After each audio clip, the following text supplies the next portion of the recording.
It was like an elephant. Oh, that was no panther. Now, that was just the biggest lie in all the Alleghenies. Don't you call me no liar, mister. Old man, you've been a gunsmith. You've been a shopkeeper back in Pennsylvania all your born days. You never hunted nothing but customers. Before that, I'm talking about before that, when I was young like you. I was a surefire hunter. And I tell you that I trailed that panther right over the Alleghenies. I remember that I started on a Tuesday, and I trailed him right through a Thursday. You old men sure are something. Or you'll make up anything to prove you still got vinegar in your veins. I don't make nothing up. I know the woods like the back of my hands. I can trail, I can hunt, and I can fight as good as any of you dumb yearlings. I tell you, I climbed the Alleghenies, I crossed the Ohio, and I got that panther right by the Susquehanna. The where? The Susquehanna. The Susquehanna! What are you, deaf or something? And what's more, I put a rifle ball through that cat's eyes at 100 yards. Oh, now. You crossed the Ohio, then the Susquehanna? Huh? Did you hear that? What are you, crazy loons? What are you laughing at? You can't cross the Ohio and then the Susquehanna. It's the other way around. You don't even know the country you're making up tales about. Now listen, I want some respect, you hear? Oh, yeah. I want some respect from you. Well, then don't tell lies, old man. I ain't a liar and I ain't an old man. I'm going to prove both of them points. Come on, finish this off. I'll take one of you, two of you. Doesn't matter which. Come on, wait. Get going, you serpent. Let him go. Daniel Boone, I'm on your side. Let me down. Put me down, will you? Alex, don't pay any attention to him.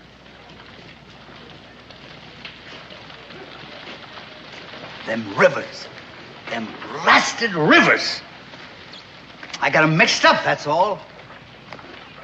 Anybody can make a mistake, Alex. Maybe. But you know, when I make a mistake, it's a beaut. Going west, and I set the Ohio before the Susquehanna. It's mud.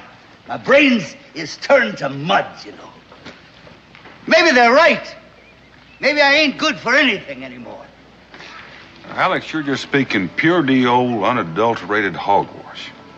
You know, I bet you can teach me things about the woods I never knew before. You know, I never should have come here. For 30 years, I hunted in the Alleghenies, and that's the truth. I believe you, Alex. Sure I did. And then I went to Lancaster, and I set me up in the gunsmithy business. And for 25 years, I made me a good living, me and my family. And I taught my son, Jess, all about the gun-making business. And then when I got close to 70, see, I think about retiring. So I give the business to Jess. But he folds up everything and comes out here. And I come with him. You know what I done? Do you know what I done, Danny? Well, Alex. I gave my life away. That's what I done. And I have become a burden to everybody. Well, now, you listen to me. As far as I'm concerned, you're still a ring-tailed he-man. Well, you're darn tootin' I am. You're darn tootin' I am. And I am going to fight to make them people admit that. You know something? You and me are going to have to go hunting soon. And I'll bet you can learn me things as sure as there's day and night. Well, I sure can. Yes, I can. It'd be a pleasure to teach you a thing or two. Well, that makes me feel better, you saying that? Yeah, that makes me feel real prime.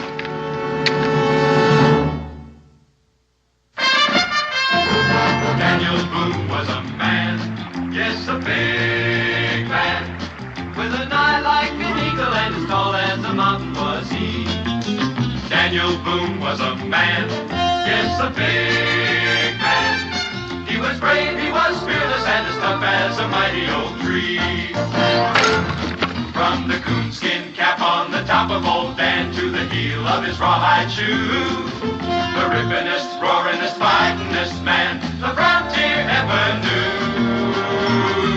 Daniel Boone was a man, yes, a big man, and he fought for America to make all Americans free. What a Boone was to do and what a dream come true was he.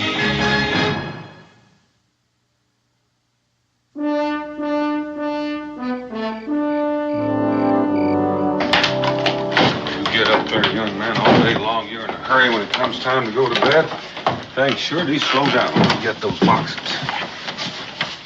Pa, Mr. Hemming, old Alex, why does he act so silly? Is that any way to talk about your elders? I mean, why does he tell those stories? Well, you know, I figure when I get to be his age, I'll have a few yarns to spin. And I don't reckon I'll exactly like it if every word I say gets doubted. Well, you're different, Pa. Oh, am I? Well, the way he tells it, he makes everything sound bigger and better than the way it is now. Well, if that's how he remembers it, who are we to say he was wrong? We weren't there. Still makes it hard to believe. You know, Israel, something keeps running through my memory.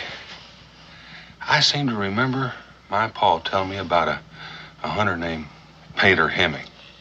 Old Alex?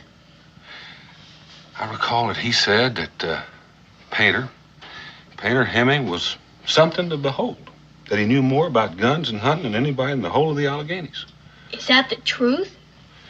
Well, my pa never lied. Why should yours? See you in the morning. Night, Pa. Night, Israel.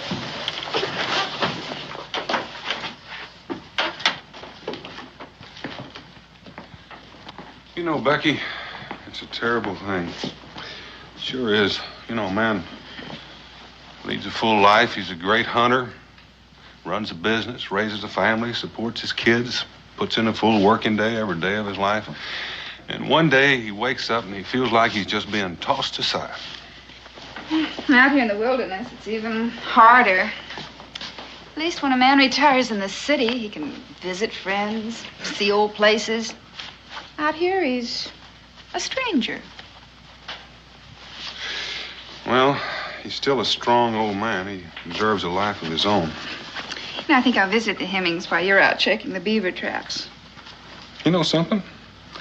I think that's a real good idea. Ow! I'm sorry, Dan. I hope the Indians don't attack while I'm all wrapped up in this. What are you trying to do, Pa? Hurt yourself? Get out of here. I got work to do. Give me that axe. What do you want to do? Get a stroke work like this in the hot sun?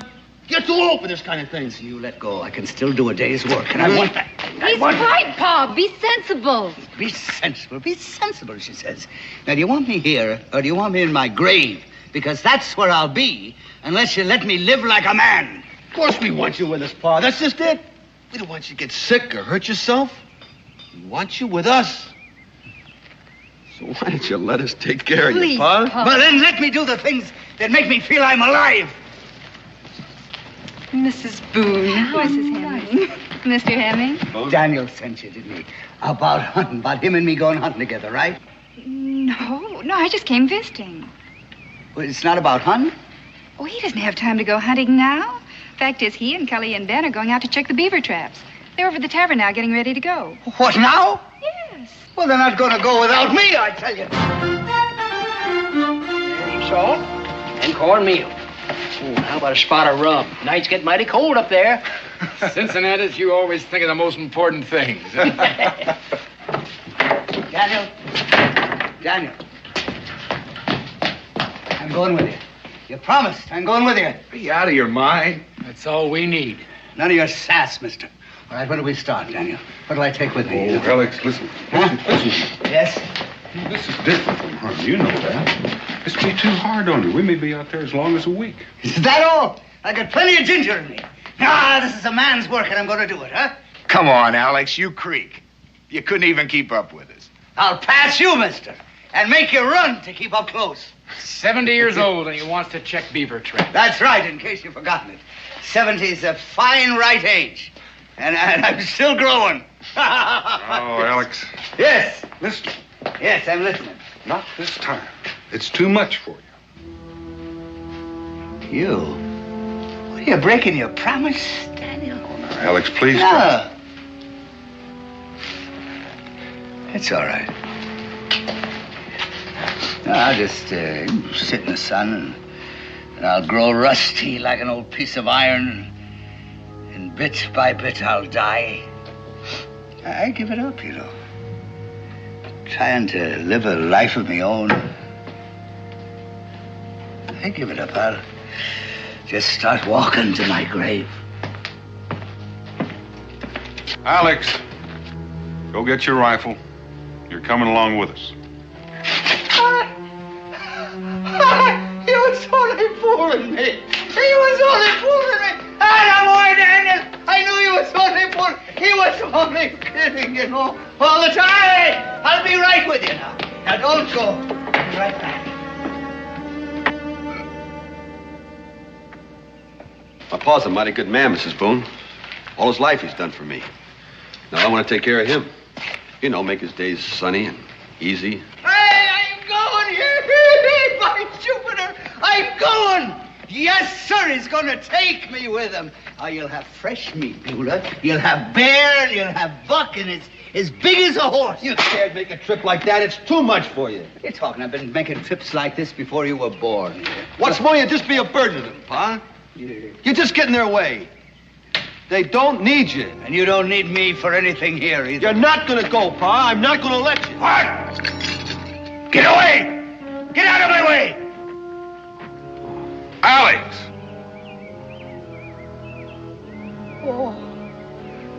Oh, son. Just look what you brought me to.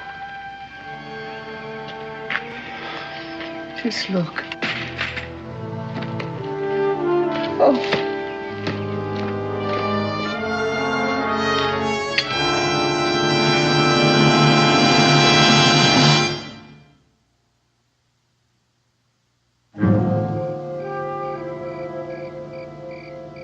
Down in the willow garden, where me and my love did meet, there we sat a-courtin', my love dropped off to sleep.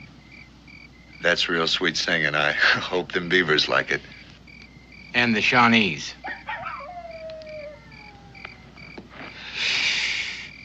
You know, I keep thinking of old Alex. That goings-on back at the wagon. That sure was something.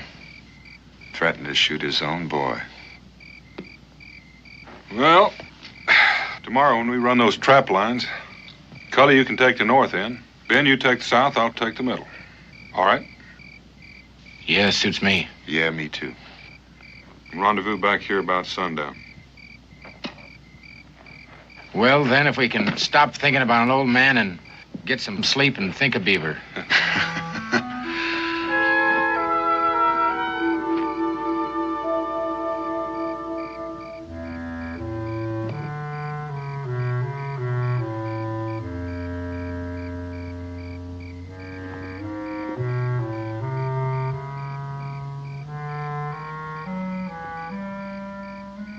Goodbye.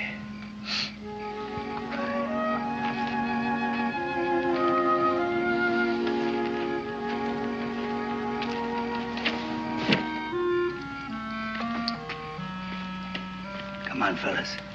Gonna find ourselves a life we can live.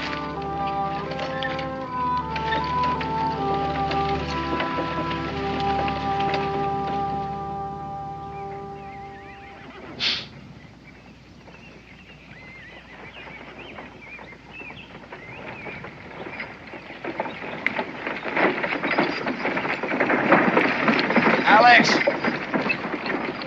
Sammy, what in the blazes are you doing out here? I ain't asking you no questions, mister. What are you looking for? Hey, get away from me now. Get away. You got your whole blasted workshop in there. Stocks, barrels, tools. You're darn right I got them. It ain't none of your business, but I'm finding me a new settlement. Up this road? Yes, you bet your life up this road. Get out of here now. Now, you're heading straight into Shawnee country. You'll be hauling all that stuff right in her hands. You ain't letting me do anything, are you? None of you. You ain't letting me have no place to go. Now then, get out of me path. You're going home, Alex. That's where you're going.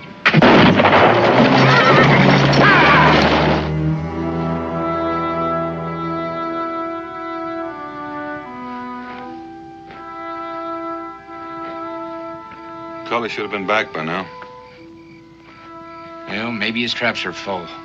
Yeah. Take more time. Yeah, maybe. Daniel. Ben! Daniel.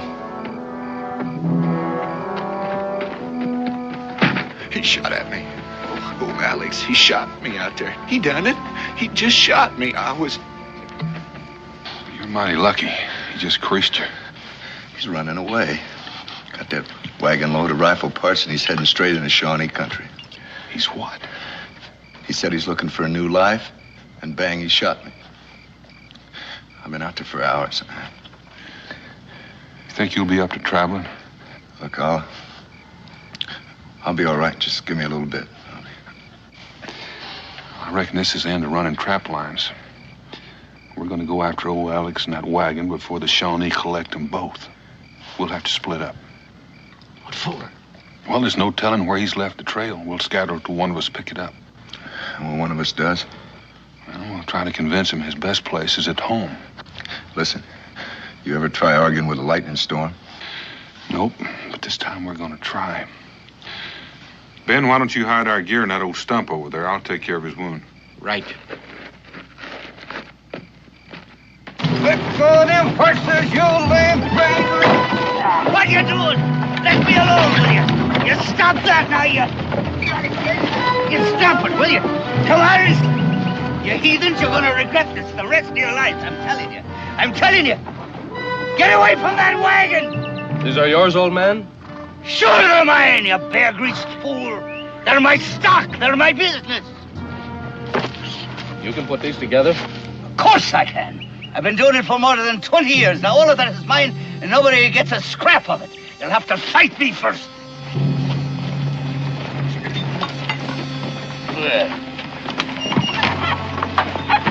What? Are you the chief? I am Great Bear. How old are you? Almost 8 times 10 winters have passed for Great Bear. That's nearly 80. You are much younger. Well, I ain't as ancient. Well, now, the truth is good for the soul. I tell you, there ain't that much distance between us, Chief. So because we are both ancient, we will sit and talk, eh? All right.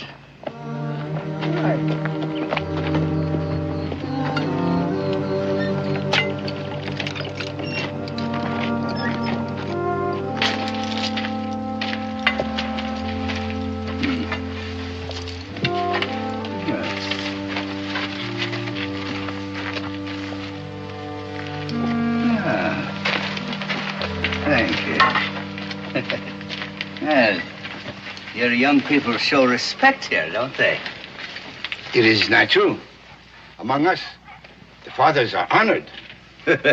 You ain't never been to Boonesboro, I tell you. You have come from Fort Boonesboro? Come. I left. And why? An old man ain't honored there at all. He is like a dog left to go wandering on the edge of the camp, eh? That's right, exactly. A dog. I couldn't have said it better myself. He is like a bone thrown away, like a horse nobody wants. That's right. You know, we think like 2 peas in a pod. So you left? Well, I ran away. You know, I wanted to find a place that I could be useful in. You have left children behind, eh? A son and a daughter-in-law. They're the stumpheads. You know, all they wanted me to do was sit around in the sun and warm me bones. I know.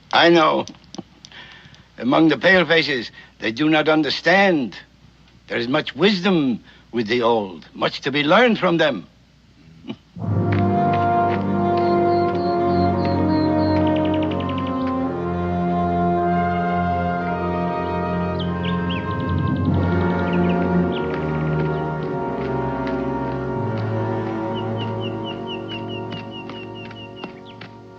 You have fought in the wars?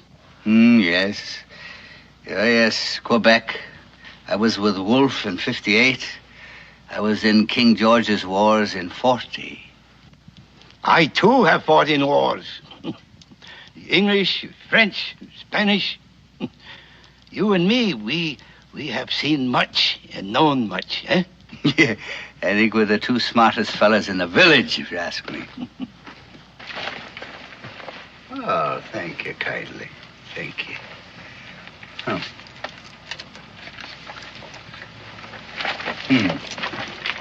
Old man, among us, white hair is highly honored. We are leaders and chiefs because we are old. You may stay with us, old man. Stay with you? Live with us. Here you will be honored. Here you will get much attention. You will have position. You will work among us and be highly prized. Work? You will put the guns together for us. You will be sacred and valuable as a great chief. And you will be much respected. That is so. Well, why not? I'd be listened to at least, wouldn't I? And I mean, I'd be useful in the world again. And I could say the things that I've learned and people could learn from me. Then you will stay? Yes, of course I'll stay. Of course I'll stay. I mean, from now on, I will live and work among the Shawnees. Brother!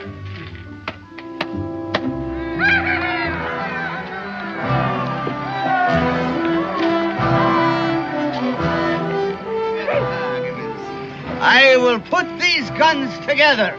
I will work for you and with you.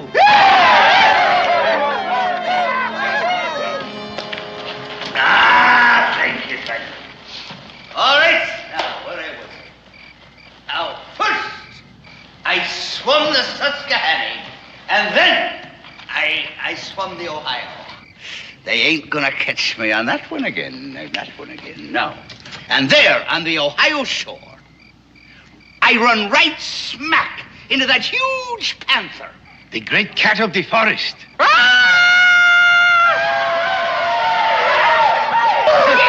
it! Now, that's exactly like he sounded. All right, he turned. He saw me. I tell you, his eyes were like burning stars. And he crouched. And I lifted me rifle. It was a brown bess. They didn't have the long guns in them days. And I aimed. And then that panther charged. Yes, he came like a bolt of lightning. He was the biggest cat in the entire world.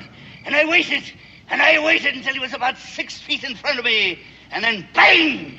I pulled the trigger. And then I leapt lightly aside. And that cat fell like a stone at me side. I tell you, I had got me the greatest and the biggest cat in the entire Alleghenies. Yes, he went from there at least over to there.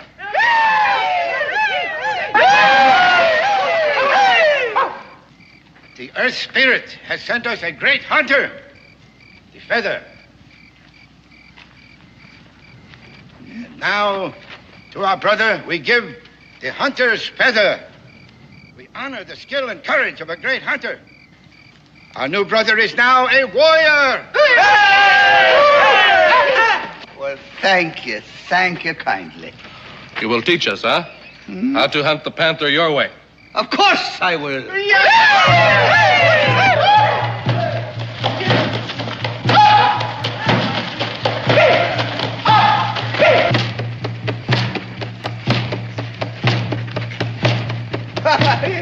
That's too slow, I think. Hey!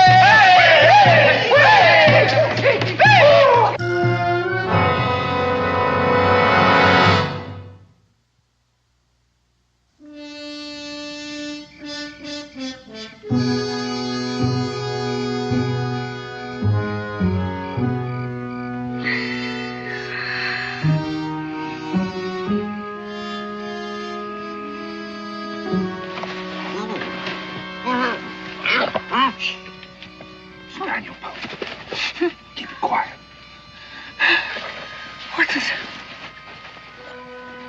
What the blazes is you doing here? Following you. Following me? Why? What for? Well, for one thing, you almost killed Cully. Oh, that is nonsense. Oh, if I'd have wanted to kill him, I'd have killed him. In the first place, no bullet could hurt that stumphead. And in the second place, I aim very careful so as just to crease his head a little. Yeah. And here you sit feasting and celebrating with the Shawnee. Oh, what's wrong with feasting and celebrating? Nothing. Except you keep promising to fix those guns. What have you been spying on me? Listen, I don't take to people sticking their nose into my business. Well, it's not entirely your own business. I don't see why not. I haven't got time to argue. I've got to get you out of here. Get me out of here? Get you home. Oh, what are you talking about? This is my home. This is where I am living from now on. Here, they treat me as though I was still alive. Here, they know my worth. Here, they still respect old age. So this is my home. You really mean what you're saying? You're not just stalling them or tricking them? Of course I'm not tricking them. I never meant anything so hard in my life. See, these are my people. And like the Bible says, where they go, I will go also. They honor me. Is that why they've got a Shawnee standing guard outside your tent? He ain't guarding me. No, he's more like my servant. Now, it's right. If I want anything, he's up and away like a jackrabbit to do my bidding. Now, that is respect, my boy. Do you really mean to go through with this rigmarole? You're going to make those guns. Well, why do you think that I left Boonesboro? I wanted to find a life that I could be useful in. All right. Now, if the Indians make my life useful, then I am living with the Indians. And fair is fair. If they give me life, I give them guns. Do you know what they're going to do with those guns? Yes, they're going hunting. For people. They're going to use them to attack Boonesboro. That is a lie. Oh, sure. They honor you. They'll make you some kind of wizard because you can give them power. But those guns are a threat to Boonesboro. They're a threat to your son, your daughter-in-law. Old man.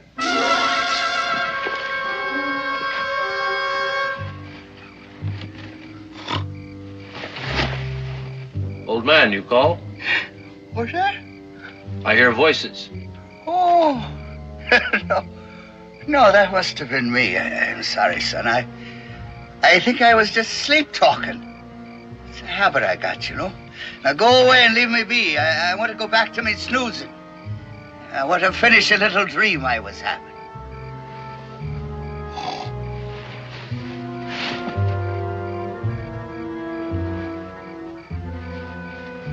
Now listen, I can prove it. What those guns are for. I can walk into this camp tomorrow, walk up to that old chief and ask him about a truce, and you know what he's going to say? No. No truce. Do you want me to prove it to you? No. I'll make my own proof. All right. Tomorrow you ask the chief. No, don't tell me what to do. I don't need any help from you. I'll prove it in my own way. All right. Tomorrow night I'll come back here. If you need me during the day, I'll be back at the hill behind the camp. I ain't climbing no hill to fetch you. I tell you what. There's a little creek just south of the camp. You hide in the underbrush just next to that. All right. Down by the creek in the underbrush. Alex, I'm sorry. I know how you feel. No, you don't. You don't know nothing. Here I finally found a proper place for myself. And you come creeping in here, putting a worm in the apple. Get out of here. Get out! Leave me alone. All right, tomorrow then. I'll meet you down at the creek in the underbrush. Leave me be. Leave me be. Never can let well enough alone.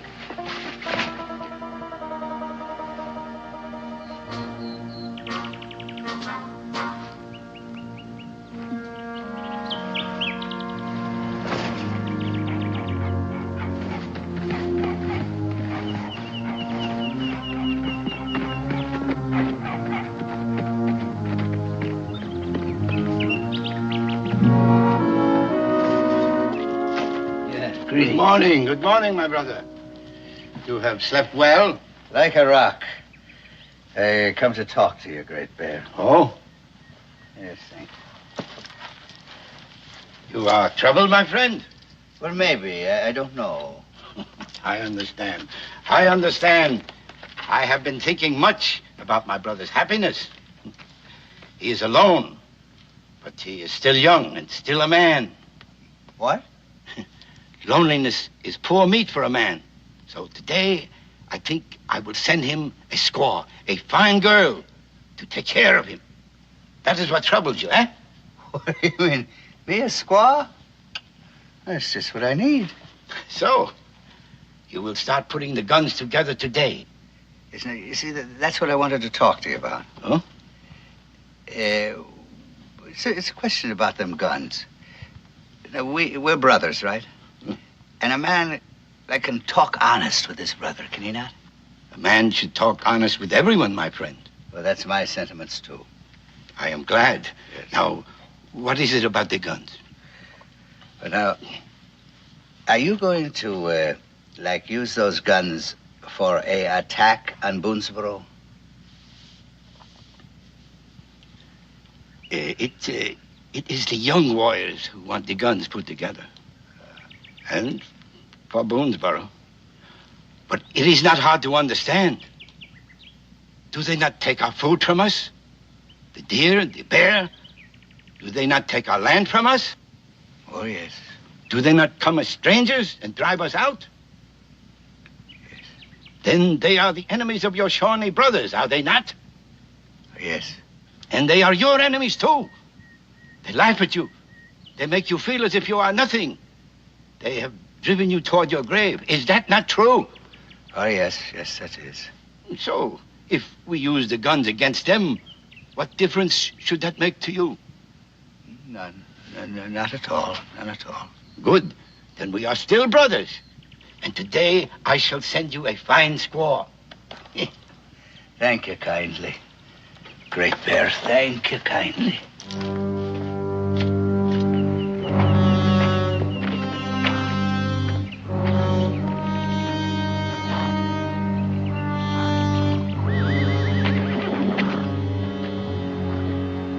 You wish something? What? Does the honored one wish something? I wish to be alone. I'm thinking. Can't a man think in peace? You have decided? What?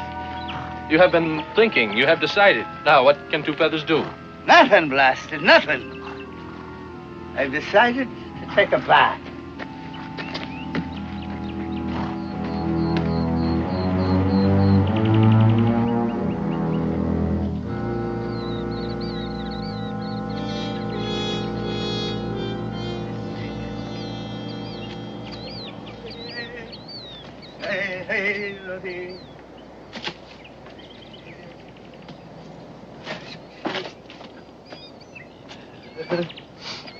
Don't move. Don't move. I got the chief's son within spitting distance of my tail there. Ooh. Well, you were right about the guns. They want me to start putting them together right now. Gotta get you out of here. Me and my wagon, huh? Well, we don't need your wagon. Without you, they can't do anything with those guns. You mean leave me wagon? Listen, Alex, it'll take a miracle to get you out, let alone that wagon. Well, then we'll have to make the miracle. That wagon is my business, my stock in trade. You know? I can't. I ain't gonna leave it.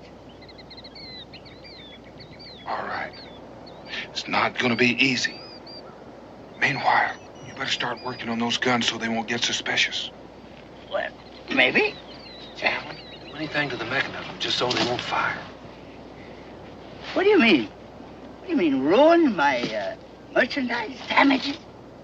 Alex, this is no time to consider profit and loss. My family and yours are in danger. Now, you look, Daniel. If ever I'm going to start me a new life someplace else, well, I need my stock and trade. I'm going to get my equipment and my wagon out of here intact. All right. I'll come to your teepee tonight and see what we can work out. Well, I would advise that. You see, the chief is presenting me with a squaw tonight. What? Well, so you just hide here in the rocks, and I'll find you, you know, and you take my orders, and I'll get my wagon out of here, all right? And what are your orders? Well, I ain't thought of them yet. When I do, I'll let you know. Well, that's all the washing I can do for the moment, with all that I got in me mind.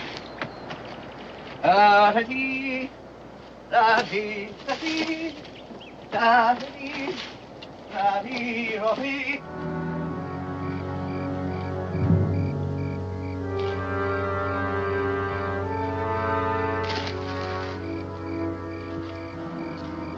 Daniel.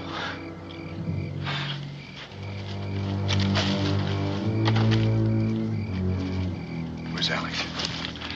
Commander-in-Chief. Right up there in his teepee. Commander-in what? I'm just down here waiting for his orders.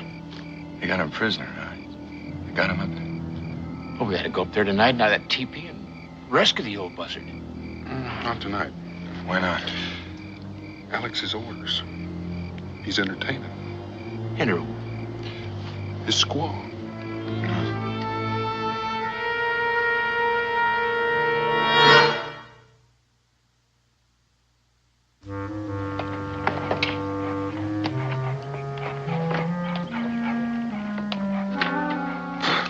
Orders. Can you beat that? We have to wait for orders. Oh, on account of that wagon. Yeah, that wagon's his life. It's the one thing that makes him feel independent. Independence for him and more scalps out of Boonesboro. Well, whatever it is, it's happening now.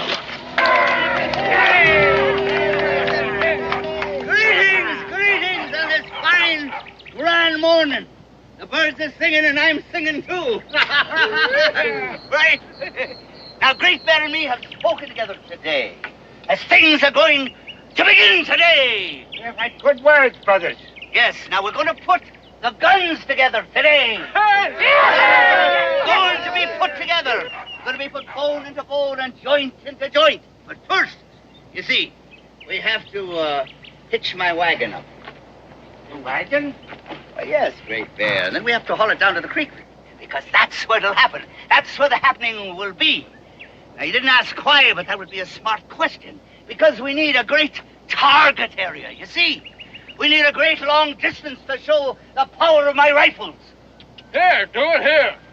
What do you mean, maybe hit somebody or go through a teepee and hit a poor little papoose? No, this is a living area. It's not a target area. Am I not right? He is right. Harness up the wagon. Whatever he's got in mind, he's sure something. Well, I wish I knew what he had in mind. Well, I've got an idea that soon we're going to get some orders.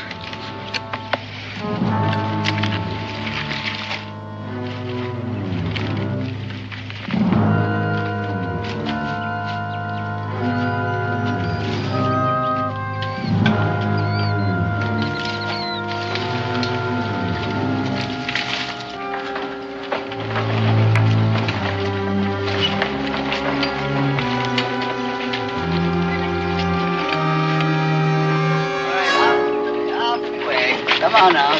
Give me room. I will show you how to put a rifle together. So you watch carefully. Watch the hands of an old-timer. There's magic still in these old hands. Now, first we have the rifle stock. This is genuine walnut. Now, it ain't polished yet, but she will shine like the sunlight and water when she is polished. Right now, I will show you the rifle barrel. Will you look at it?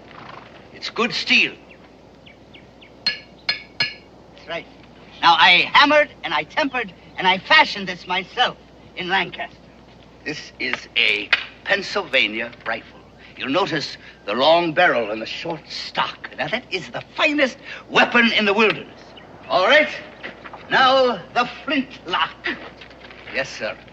People used to call me an artist, they did. Would you hold that? They used to call me a master craftsman. And indeed, you know, I do have a great love of mechanical things. You're right, Daniel. He sure is something. You mean he's more than just an old man? Yeah. That it is finished. A real jewel. Do you like it? Now, give me the powder and the ball. But first, hold that. Hold that now for 1 minute. All right. Here. Listen there. Right. And a bit here. Oh. Here, hold that. And we'll tap it down. Ah, a little ball and patch. Tap it down briefly.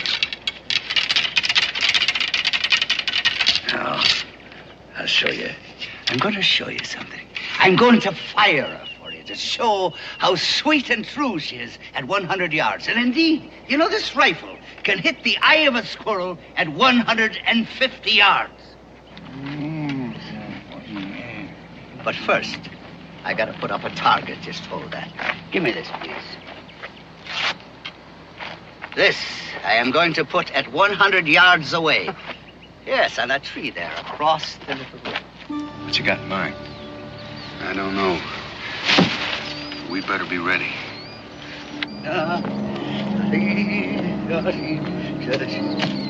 Oh, you got company. Well, it might help. Just do as you're told.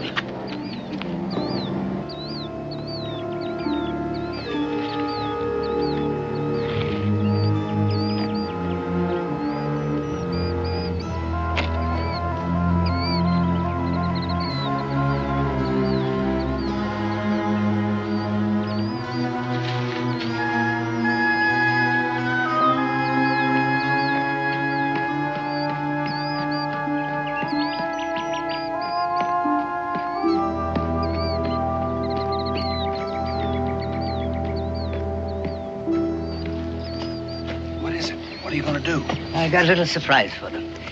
I've been up all night making guns.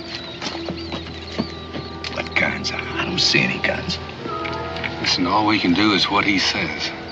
Follow orders. Of which there hasn't been one.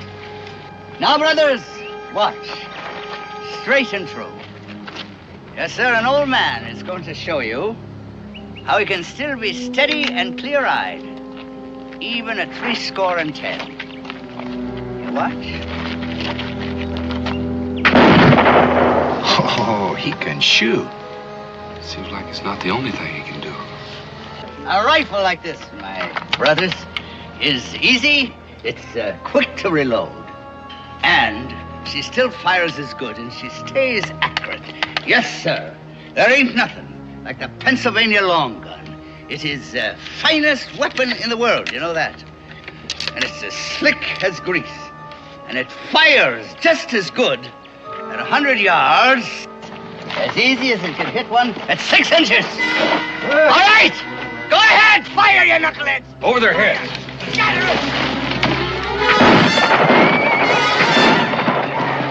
All right, Chief, get in that wagon. Get into the wagon. Move. Move, Chief. Space your shots.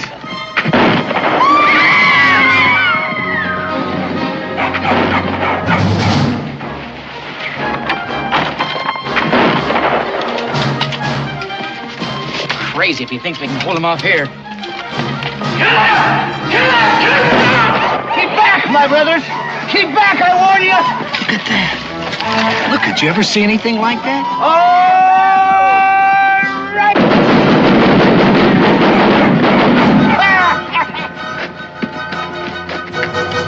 It's a battery. Battery of rifles.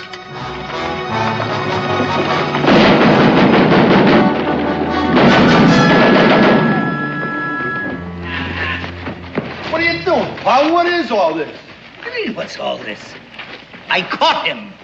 Great Bear. That's chief of the Shawnees. Me, your pa, the old man, Alex Q. Hemming. And I saved me goods. What goods? Where? How? With this. And with these. Well, you great hero hunters. Did you ever bring back a catch like this, did you? And you still think I'm a windbag, do you? Well, answer me, will you? Answer me, you sawed-off stumps. Answer me! Who the devil cares about answering you? I got a score to settle with that Shawnee. That's a fact. He murdered my cousin. They burned my cabin. And raided my I say home. let's listen. Get back! Stand back! The first man that puts a hand on him will get a lead ball. You ain't learned a thing, have you? No respect for an old man. Alex! Oh, good man. You sure obeyed orders. Orders? I'll give you some orders.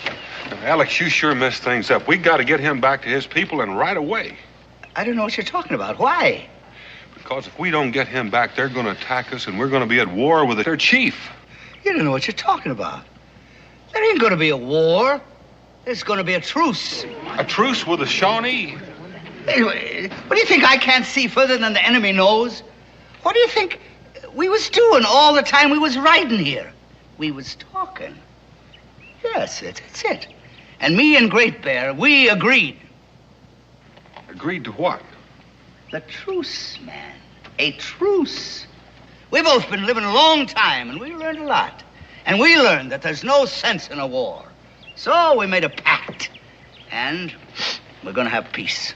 What my brother says is true. There will be no war. And this one, he's a very brave and wise old man. My God, Alex, you son of a gun, Alex. All right. Thank you. Yes, and I could use a little nip, you know. My Blue Thunder, huh?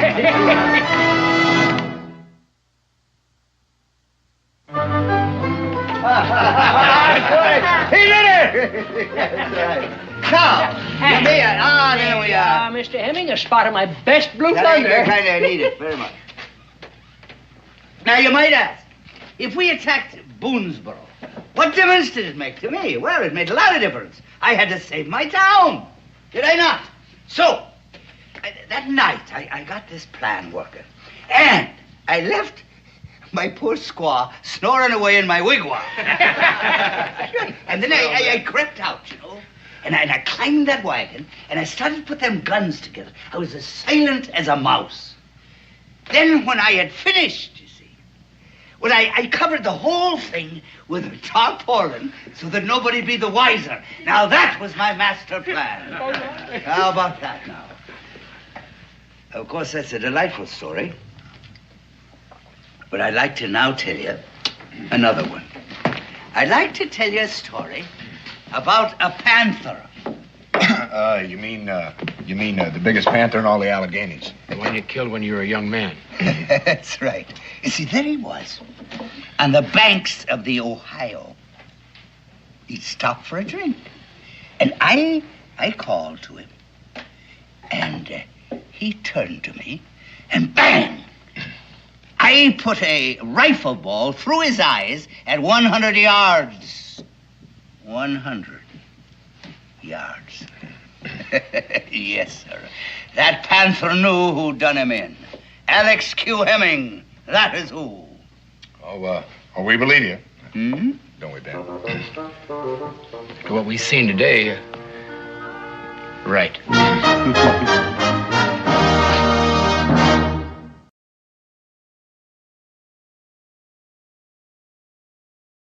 Tall and slim, she sure is a dandy. Ho-de-um, diddy-um day. Them lips are sweet as sugar candy. Ho-de-um, diddy-um day.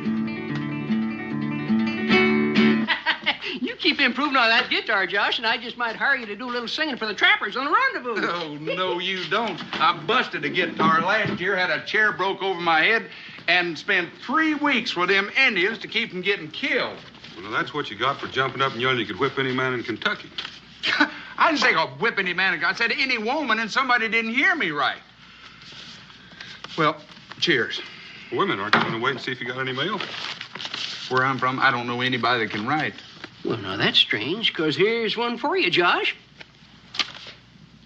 Now, who do you suppose would be writing me? Well, you could always open it up and find out. I'm surprised I didn't think of that. Yeah.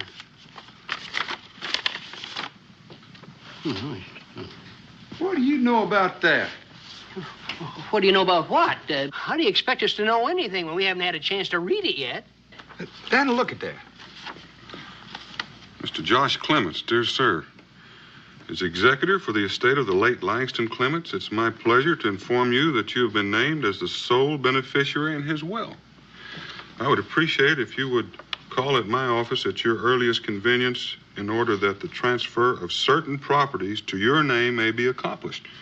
Sincerely yours, Marcus Whitmore. Is this the rich uncle you've been talking about? Yeah, but I don't understand that.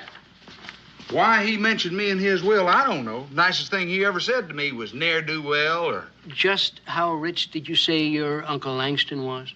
I don't know. For sure. The last time I visited him, I'll tell you this, he owned a goodly portion of Virginia. Well, now, seeing as how you come in all this money, don't you think maybe you could pay me that $50 you owe me? Cincinnati's $50 is about all I got in the world right now. I got to go to Salem, check out that will. I got to live somewhere while I'm there. Now, would you want a wealthy man like me sleeping in a livery stable? Putting on airs. He ain't even been rich 5 minutes yet. You know, Daniel, by the time he gets back from Salem, he won't even be speaking to us common folk. Now, you know me better than that. I'm not the kind of fellow that forgets my friends. Yeah, well, I ain't the kind of a man that forgets $50. Well, that's for sure. You know what? When I get back, I might buy Kentucky and give you half of it, just to show my appreciation, Cincinnati.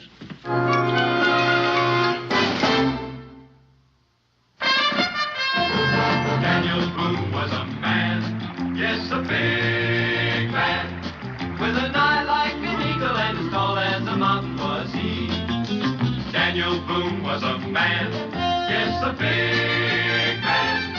He was brave, he was fearless, and as tough as a mighty oak tree. From the coonskin cap on the top of old Dan to the heel of his rawhide shoe, the rippinest, roaringest, fightingest man the frontier ever knew. Daniel Boone was a man, yes, a big man, and he fought for America to make all Americans free. What a Boone wanted to do and what a dream come true was he.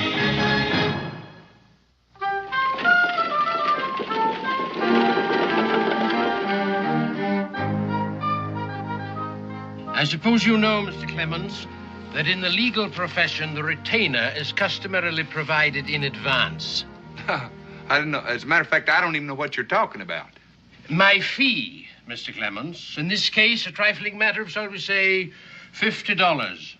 Oh, that's fine. Just go ahead and take it out of whatever I got coming there. Now, look here, Mr. Clements. I have spent a great deal of time settling this estate. I intend to be paid for it, or your case will be thrown into probate. I will take the $50 now. Well, that pay in advance, that's kind of like buying a pig in a poke, ain't it? You've heard my conditions, Mr. Clements. Well...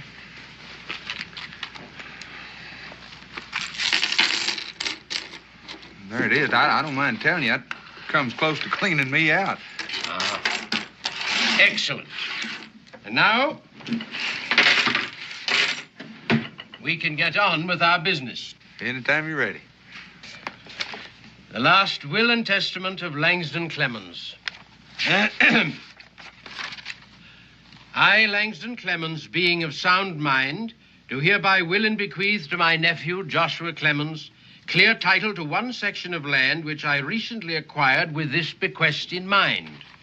Said property is located on the Kentucky River near the present settlement of Boonesboro. Hey, that's right close to where I live. To the best of my knowledge, my nephew has spent his life in a most carefree fashion and in avoiding honest toil. As a consequence, he has none of the skills which might make him a man of honest substance. To remedy this lack of knowledge, I also bequeath to him the ownership of my most trusted slave, one Jonah Wills, who will instruct and counsel in all matters pertaining to the land, the construction of the manor house, and the conduct of same, toward the end that my nephew shall belatedly achieve and maintain a position of importance and respect in the community.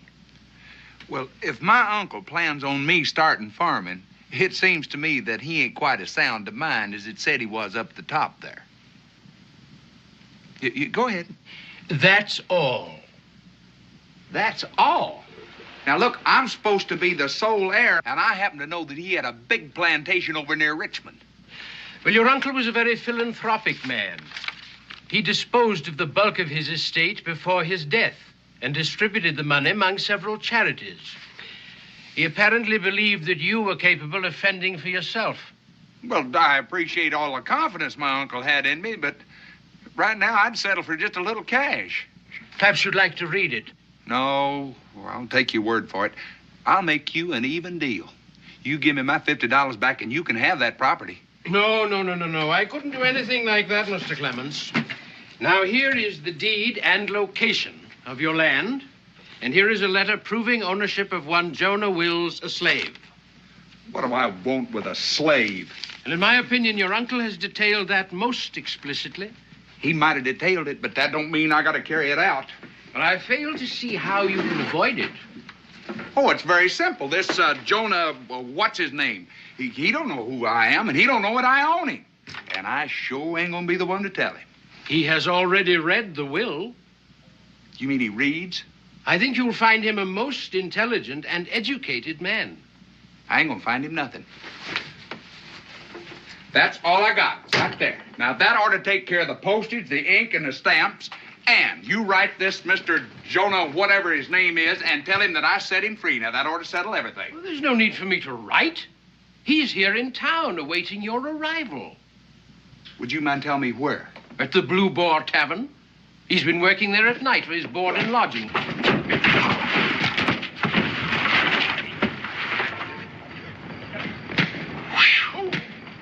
Is anybody in there alive?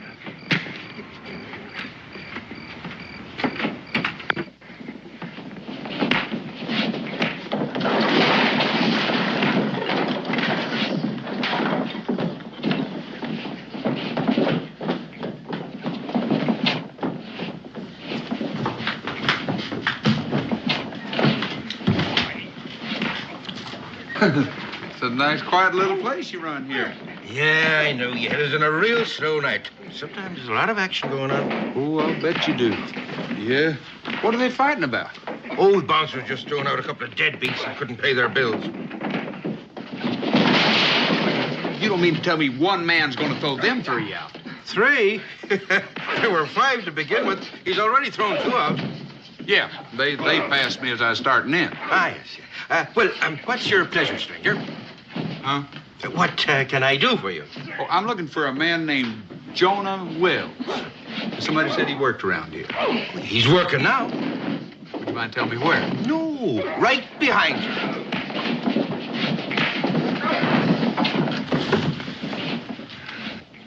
You mean that's him? That's him. The way I understand it is, the man that used to own him liked to match him in bare-knuckle fighting. Once brought him all the way to England to fight for prize. What is it you want to see him about?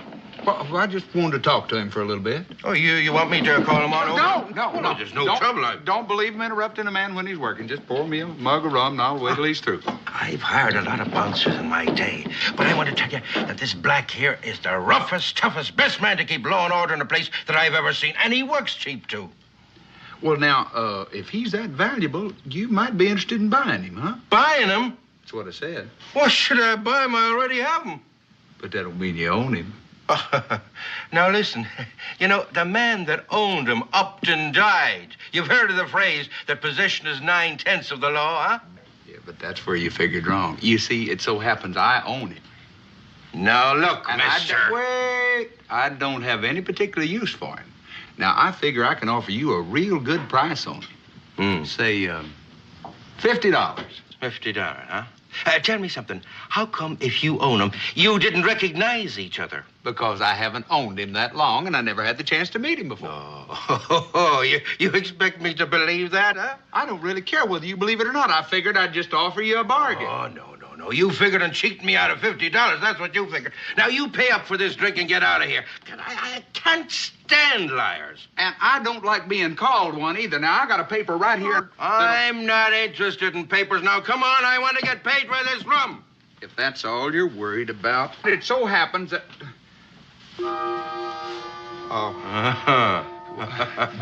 I left my money over on the lawyer's desk, and I can go over... Yes. Jonah? Yes, sir.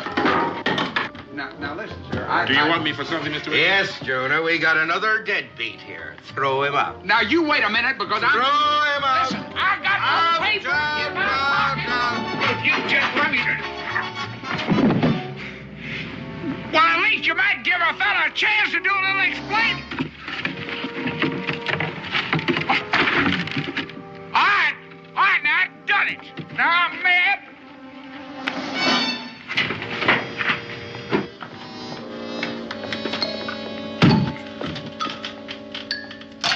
Jonah, he's back. Now, wait a minute. I'm going to speak my piece this time, because if I don't... If you don't, what's going to happen? If I don't, you're going to throw me out again, and I'm going to come back in, and you're going to throw me out again, and that's going to get tiresome after a while. Now, I got a piece of paper that's signed and Let me witnessed. see that paper.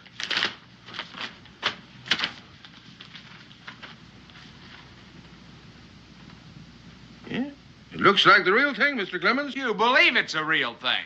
Oh, you're Mr. Josh. I recognize the resemblance now. Well, it'd have been a whole lot better for me if you'd have noticed that a little earlier.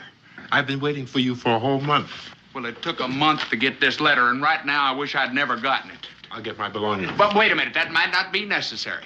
Now, if you give me that mug of rum. What mug of rum? The one I got throwed out for. I didn't get the chance to finish it. Oh, listen here, Sonny. You ain't paid for it yet. Well, the way I got it figured, if I went to all the trouble to get thrown out because I didn't have the money to pay for it, I got a right to drink it. Well, I figured that you still owe me for the mug of rum, huh? All right. Well, you're just going to have to throw me out of here again. And don't look to Jonah, because he don't work here no more.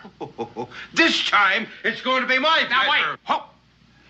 Listen, I told you that Jonah was up for sale. Now, I'm a fair man, and I'm willing to take the price of the drink off of the purchase price.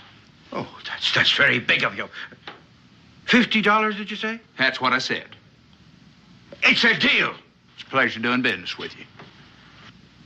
I hate to spoil your pleasure, Mr. Josh, but did you read that paper saying I belong to you? Of course I read it. Then read it again. Mr. Langston figured you'd try to resell me on the market, so he put a clause in there saying that you can't resell me.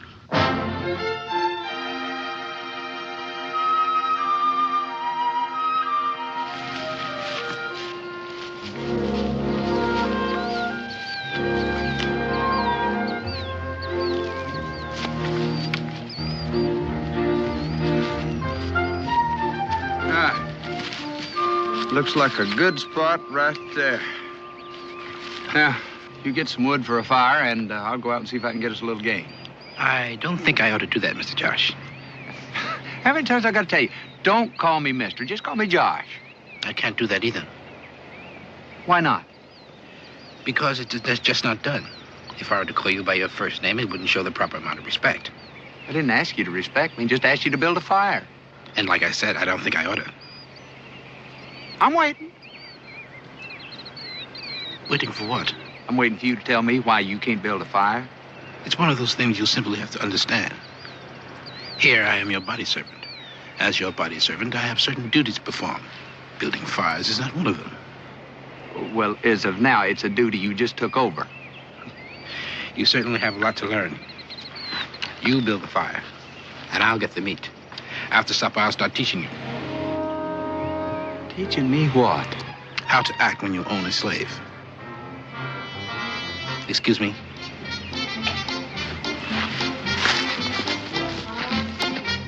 I'm beginning to wonder if I own him or it's the other way around.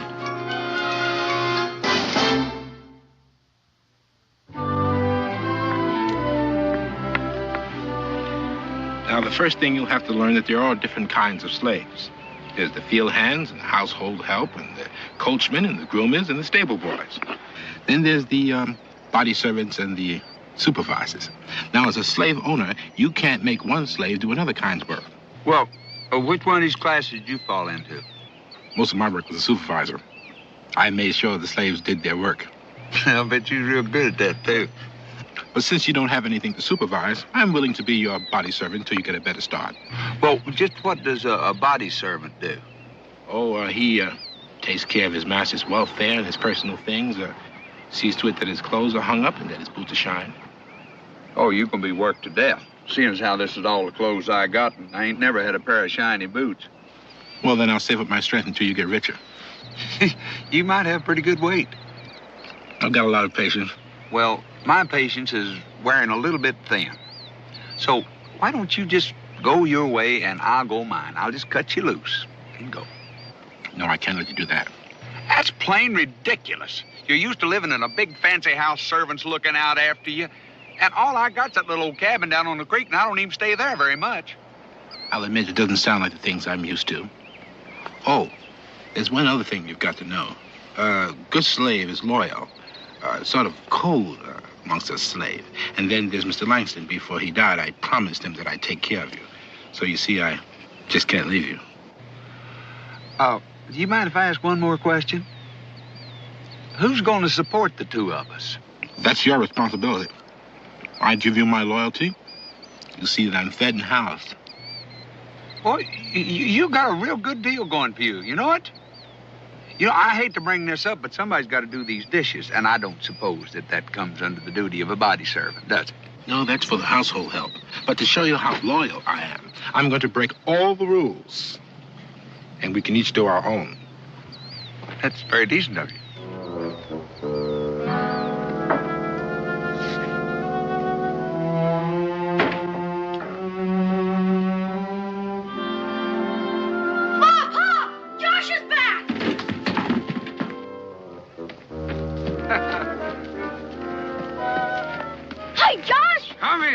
How you doing, big man? Good to see you.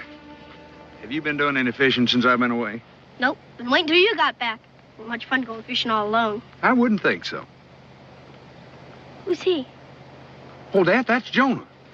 You mean the one that got swallowed by the whale? No. I do believe that was a different branch of the family. Hey, Daniel! Hi, Jonah. I'm Israel Boone. It's my pleasure, Master Boone. I'm no one's master. I'm just plain Israel. You a friend of Josh's? Not exactly. You see, I belong to him. Belong to him? That's right. You mean you're his slave? That's right. Is that why you're walking behind him? That's where a slave is supposed to walk. That's sort of a silly rule. Did Josh tell you to do that? Not exactly. You see, I told him. Your friend Josh is not used to being owner of a slave, but he's learning. Shucks, around here, folks won't know the difference. Hey, since you're going to be living here a spell, come on down and meet my mom and pa. We'll get to be good friends. We thought we might see you driving up in a coach and four. It's nice to see being wealthy hasn't changed you. Well, you know how it is with us millionaires. We've got to remember when we were poor. It shouldn't be too hard. It's only been about a week. Ma, this here is Jonah, Josh's slave. Israel, that's no way to introduce a person. Hello, Jonah. It's my pleasure, ma'am. Welcome to Boonesboro, Jonah. You're very kind, sir.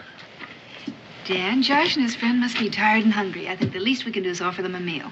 Becky, I thank you, but I'm not too hungry, and I got to get on over to the fort. How about you, Jonah? Ma'am, I'd appreciate a good meal. Mr. Josh's cooking is not very good. Then come along. Did I hear him say that you've been doing all the cooking? Yeah, but he does his own dishes. Well, maybe I'm wrong, but I've always understood that one of the arguments for owning slaves in the first place was that they take care of you.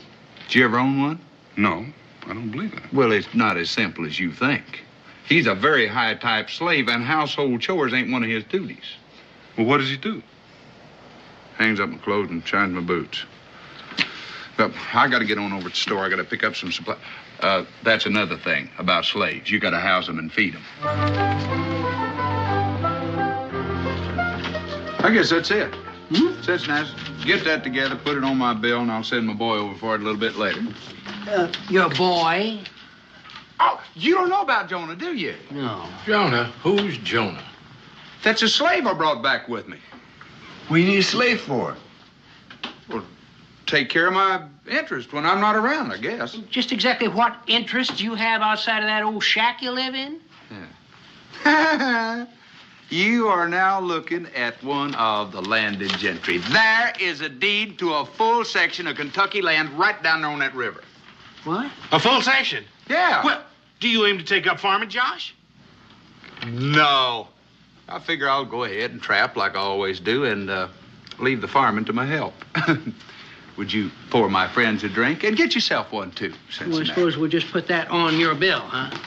Now, you wouldn't want to lose my trade because you refused to extend me a little credit, would you? Well, no, I wouldn't want to lose it, but then again, I ain't too sure I can afford to keep it.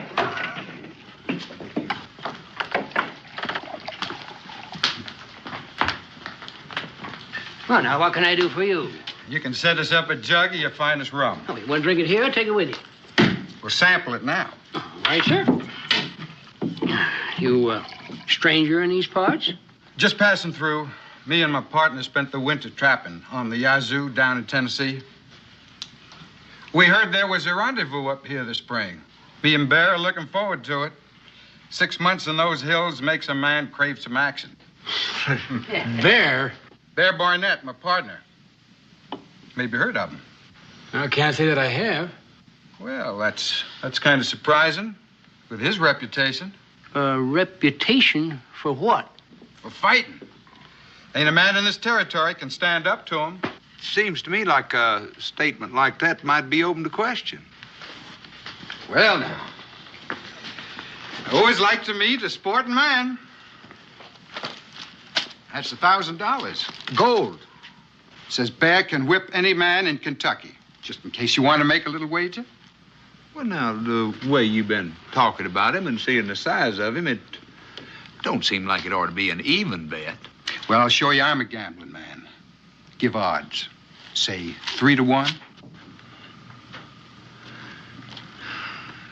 You say 5 to 1, you got yourself a bet. For how much? All of it. My 200 against that 1,000. Mister, you got a deal. Now, if I could just see the color of your money. Well, I ain't got that kind of money on me, but if you let me know where you are, I'll get it to you by night. Well, we're camping on the river, just outside of town. It's a pleasure doing business with you, Mr. Clements. Clements. Josh Clements. Yeah. Well, see you tonight.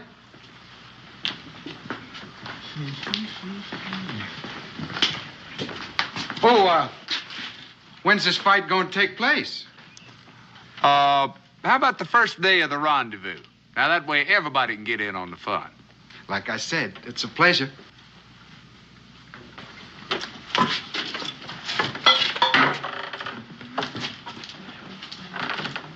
Josh? Mr. Clements, let me ask you a question. Now, if you got enough cash to take this man's bet, then how about the money you owe me? I can explain that. I didn't really make that bet for me. Well, who you betting for? The 4 of you. Look, I'm your good friend. I couldn't stand to see you miss out on all that easy money. You mean you want us to put up our money? At 5 to 1 odds, you can't afford not to. Well, it seems to me he's pretty quick in picking up them odds. It looked to me like he was leading you into that betting. It looked like he was leading, but I was the one doing the leading. Well, who's going to do the fighting? Jonah. Yeah, but can he fight? Can he fight? You take my word for it. That's the roughest man. He cleaned out a bar one night quicker than you could by hollering fire. Now, that don't prove nothing. Besides that, my uncle used to match him, took him all the way to England to fight for a prize. Look, it's only $50 apiece. Well, I reckon I can afford that. I still got some trapping money left. Let me ask you, just how do you cut in on this, Josh? I was coming to that. $50 apiece. 40 for you, 10 for me. Oh, now, wait a minute. Wait a minute. Come on. Now, that's my deal. Now, you can take it or leave it. Look, I'm entitled to something. After all, I own the fighter. Well, now, sounds fair enough to me. You know, as long as you guarantee that he'll win. I'll show you how much faith I got in him. Look, that's the deed to the property. I'll sign it over to you. If Jonah loses, then at least you got a piece of land. Fair enough. Yep.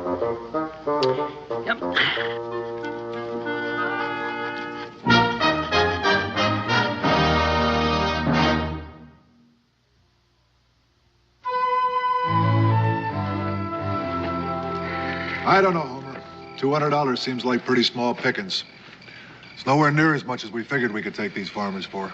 Well, there'll be plenty more. When the trappers start coming in and taking on the liquor, there'll be plenty of challenges and at better odds. Just don't make it look too easy. Take a few falls. They'll all think they can whip you. Here's to all honest men. May they stay corruptible, gullible, and greedy. Hello there. Well, come on in. Well, Mr. Clements, I just about give up on you. I'm sorry I'm a little bit late. Say hello to my friend Daniel Boone. Daniel Boone? Say, I heard a lot about you. I'm mighty proud to know you. This is my friend, Bear Barnett.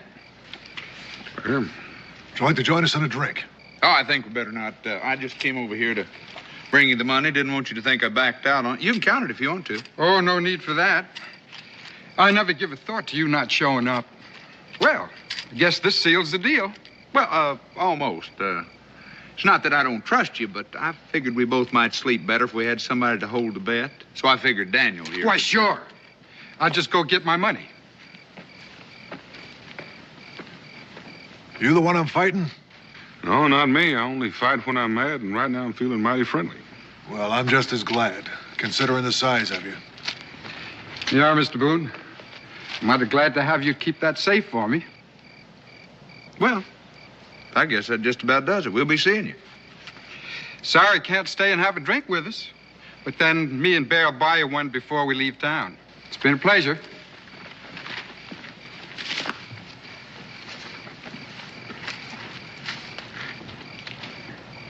Homer, you think it was smart handing over all that money? To Boone? He runs this territory. Letting him hold stakes just goes to prove we're honest. Josh, I don't know what you're getting into, but I'll tell you one thing. Those two are not trappers. I figured that. And that big one, he spent a lot of time in the fighting ring. Figured that, too. So does Jonah. Well, speaking of Jonah, how does he feel about this fight? He don't know about it yet. Well, when are you going to tell him? Tonight. He's at the tavern waiting on me now. Josh, I don't want to pry, but do you mind telling me why you got mixed up in something like this? Daniel, you're the only one I'd tell this, but an uncle of mine didn't leave me money like I expected. And, well, he gave it all away before he died. Only thing I wound up with was that land and Jonah. And I had to figure out some way to pay Cincinnati what I owe him and keep on eating for a little while. Well, Cincinnati would have carried you if you knew what the story was. I know it. I just don't want to be indebted. And besides, I figure I'll be all clear within a week. Well, for your sake, Josh, I hope you're right.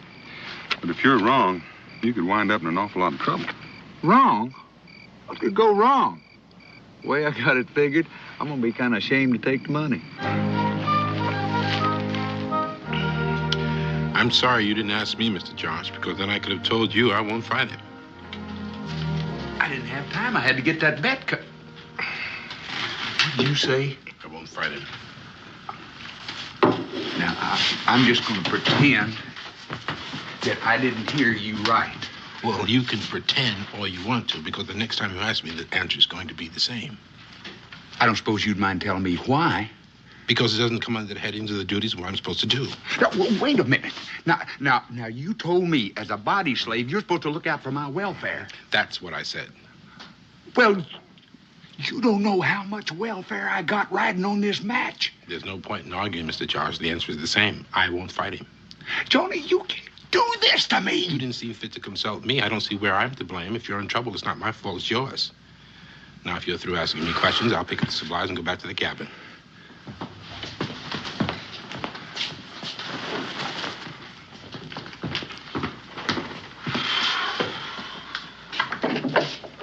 He walked out of here like he was real upset. Wonder what made him do that. I don't think you want to know. Well, of course I want to know, seeing as how I have a certain sum invested in him. That's the thing I don't think you want to know. He ain't gonna fight. Did I hear you real plain? You ain't never gonna hear me any plainer. I said he ain't gonna fight. Well, now, if you own him like you say you do, then he's got to do what you tell him. Not unless he wants to, he don't. And if he says it's against the rules, it's against the rules. Daniel, you mind the store. I'm going to call myself a business conference. Daniel? Josh, I understand that the climate in Canada is very agreeable this time of the year.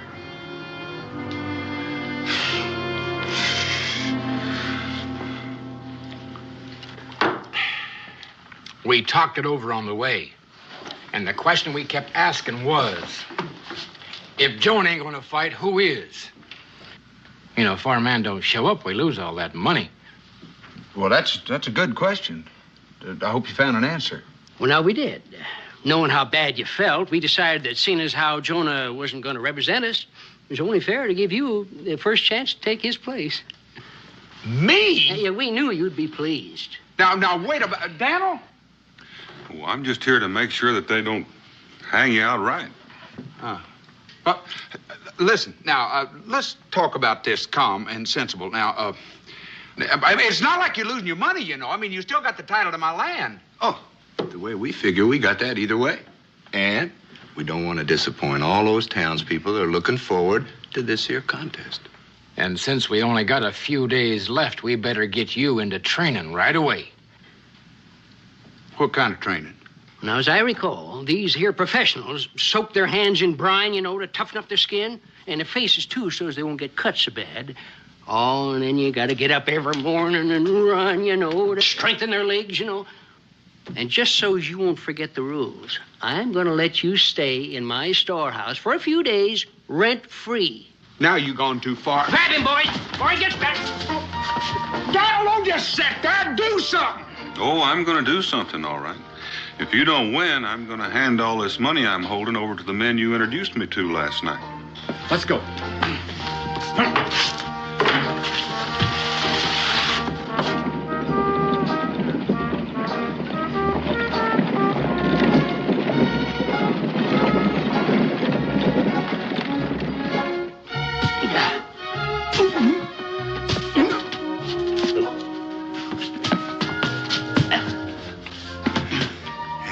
Real pert for a fella his age. Don't look like he's even windrowed neither. He's been at it for 15 minutes now. You know, I hear some of them French fellers fight with their feet. Now, maybe he ought to do something like that. Yeah. Take him by surprise, so to speak. We ain't got time to teach him, so you're just going to have to go with what he's got. Plain old hitting and kicking and scratching and gouging, huh? Scratching and gouging? You got to be out of your mind. Them last two is out. They ain't sportsmanlike. Sorry about that, Josh. Me and my big mouth.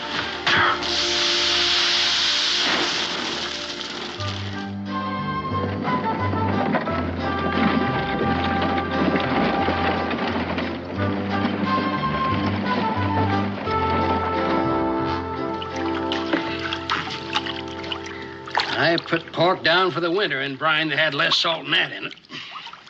I believe it. Oh. If that don't toughen him up, nothing will. All right, we're all set. Bring him on over, boys. All set for what? Yes, get on over there. Come on, Josh. Come on, let's go.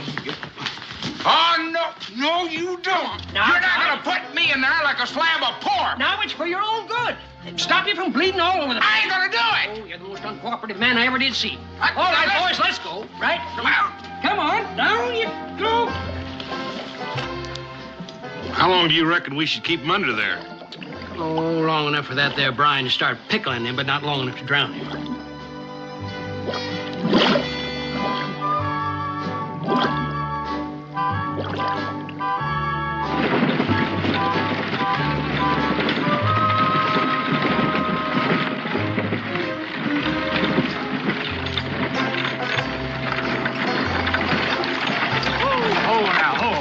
There he goes. He's heading for the water again. Get him out of there before it founders. Come on, Josh. Get out. Come on, Connie, get him. Get him out of there. Come on. Oh, there's no doubt about it. He's rounding into shape, all right. 3-4 days ago, I'd have got him out of here all by myself. Grab his leg. Oh, my. Dan, just how much trouble is Josh in? Oh, about all the trouble a man can get in, considering the time he had to work on it. Such as? Well, first of all, he's in debt to Cincinnatus. Then he talks Cincinnatus and the others into putting up money on a bet he can't make good on. And tomorrow, he's got to fight a man who makes his living as a fighter. And finally, he signed over his land as a forfeit in case he loses. Well, what will happen to him if he fights this Bear Barnett? Oh, I reckon he's bound to survive, but it's bound to be a mighty unpleasant afternoon. Maybe you could talk to him. Talk to who? To Jonah. Well, you could find out why he's acting the way he is and why he won't fight this man for Josh. Oh, I couldn't do that, Becky. I hardly know him. And besides, I can't say that I really disagree with him. Josh did take an awful lot for granted. Maybe so. But I still think somebody should talk to him.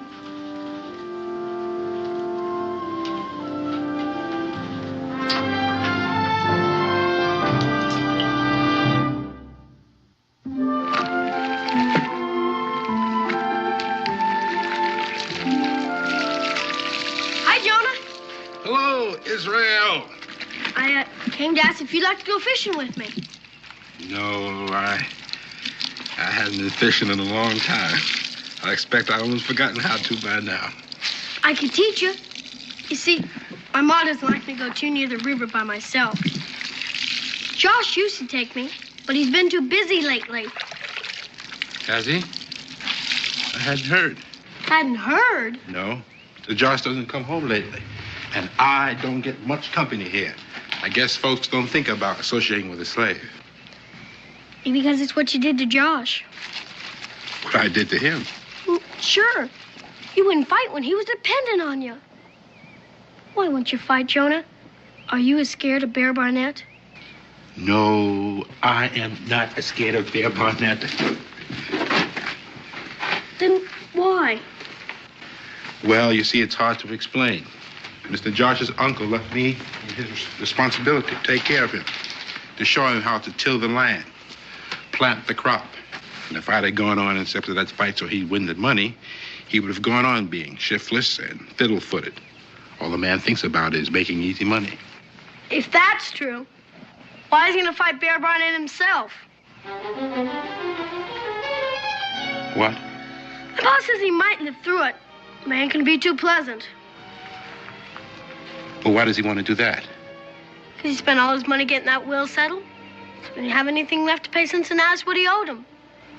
Well, he didn't tell me that. That ain't all of it. When he was making that match with Bear, there's some other people betting on you, too. Because Josh told him to. So he signed over his land. So no one would lose anything on account of him. Well, he can't do that. His claim to the land is like his claim on me. He can't transfer a title to it. Well, then, Bear Barnett don't kill him. Cincinnatus and the others will. See you later, Jonah. Oh, yeah.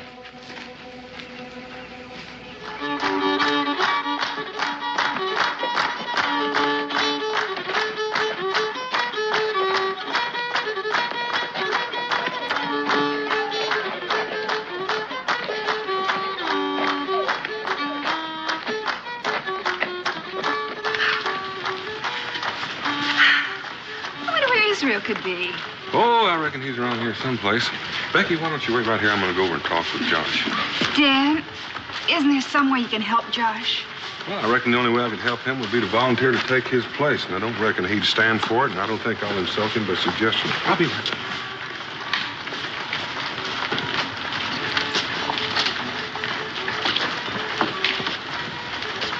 Well, Josh, how do you feel? Like a Christian just before somebody fed him to a lion. Well, you can always play it smart, let him hit you once, then just stay down. You know I can't do that. I've had a lot of time to think since I've been locked up in there. Anything I get, I brought on myself. Only way I'd whip that bear is if he had a heart attack. But there ain't nobody gonna say I didn't try. Well, I didn't figure you'd be sensible about it, and I don't reckon I would be either if I were in your place. Well, good luck. Daniel, what time's this thing start? I'm getting tired of getting ready for this massacre. Well, it doesn't look like you're going to have long to wait. Sure wish I could do something for you. There is. You can tell that fiddle player to stop playing for a dance and see if he knows anything for a funeral.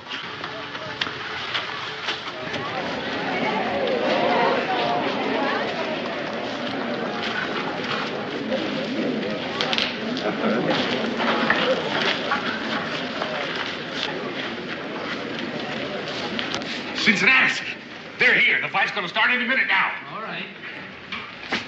Hey, drink up, gents. This establishment's closed till the war is over. Let's get him.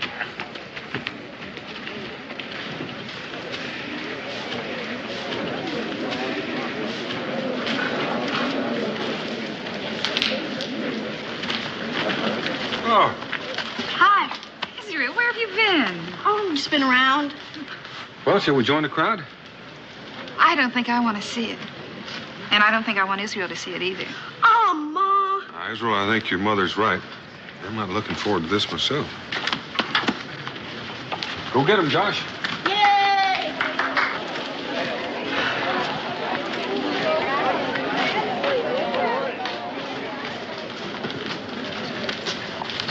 Josh, now get down. You can do it. Don't let him scare you. Go get him, Josh. Come on, Josh. Now, come on. No, Just don't let him can't. lay his hands on you. If you can't outfight him, you can always outrun him. Come on, now get in. Get under those ropes.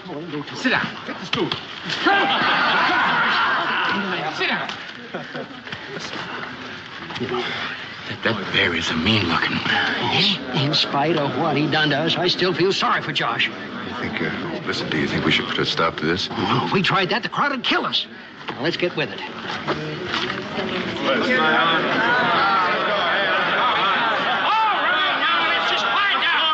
Ladies and gents, let me get your attention now. This here's going to be a fight to the finish. Catch as catch can. However, now, there's going to be no gouging, no biting. Now, you understand? Jonah. Get out of here. You're trying to commit suicide. Jonah! Do like I said and get out of here. We can't fight a man like that. What's he doing here? Well, that's the man I had planned to do the fighting. I just hold his seat for him.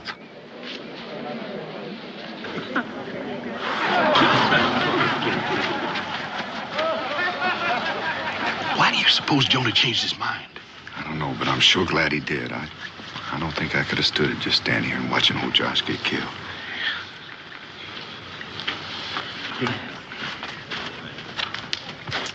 All right, ladies and gents, now we'll get on here. Now, like I said, this is going to be a fight to the finish. So, now remember, no gouging, no biting. So if you two gents are ready, why, just come right ahead. Let's have at it. But wait till I get out of here. Get him, Jonah! There we go. Hey, get on. Yeah, you know what you go get him. Yeah, that's right.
Jonah, what a fight. You were wonderful. Jonah, it was... Jonah? Jonah? Listen, Jonah. Jonah. Let it go, Josh. What do you suppose is the matter with him? I don't know, but he doesn't want to talk to you. Let me go after him, Pa. Maybe he'll talk to me. All right, son. And bring him home to dinner. I've got a turkey on.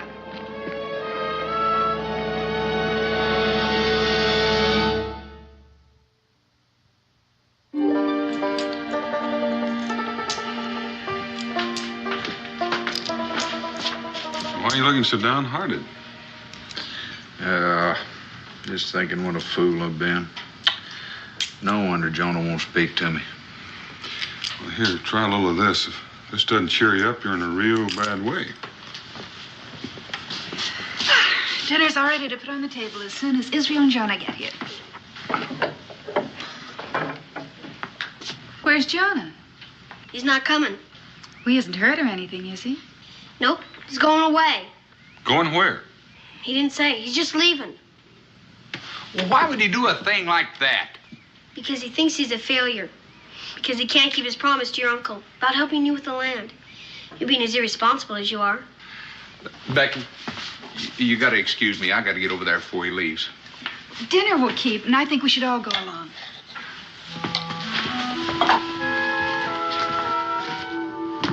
You, going to leave before I even had a chance to say thank you, huh? Thank me for what? Quite possibly saving my life. I know that may not be too important to you, but it's kind of valuable to me. Well, you would have made out all right without me. Oh, sure. I'd have been massacred, and I got a witness along to back me up.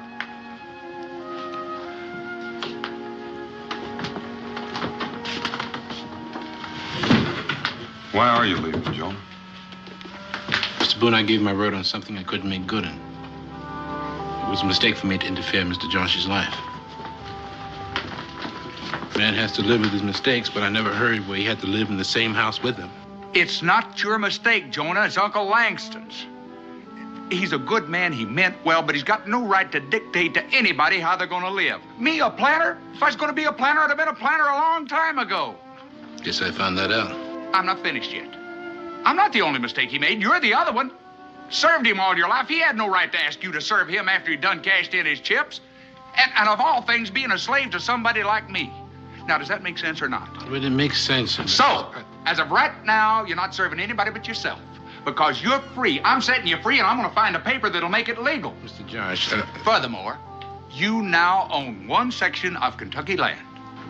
You can't transfer that title, Mr. Josh. I can will it to you. Now, don't you think you ought to kind of hang around to see that the weeds don't grow up in it until somebody hangs me or shoots me or something happens?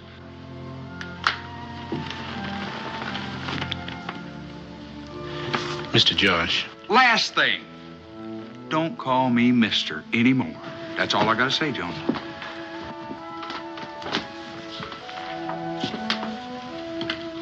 You still planning on leaving, Jonah? He can't leave yet. I haven't had a chance to take him fishing yet. Yes, you did promise that you'd teach me that, Israel. I don't like to interrupt all this, but I've got supper cooking at home. And if none of you are going to eat it, I'm going to feed it to the hogs. I reckon we better go.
When I catch the rebels responsible for this, I'm going to dress them for beef. Whoever it is, they know their business all right.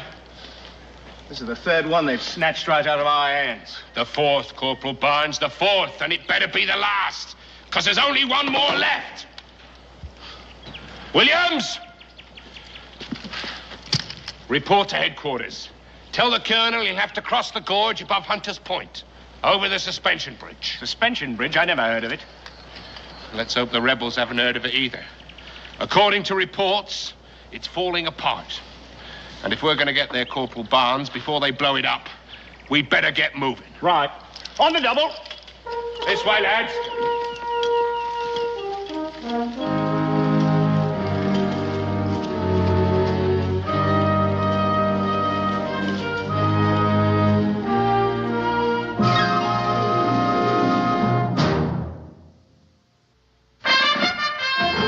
Daniel Boone was a man, yes, a big man, with an eye like an eagle and as tall as a mountain was he.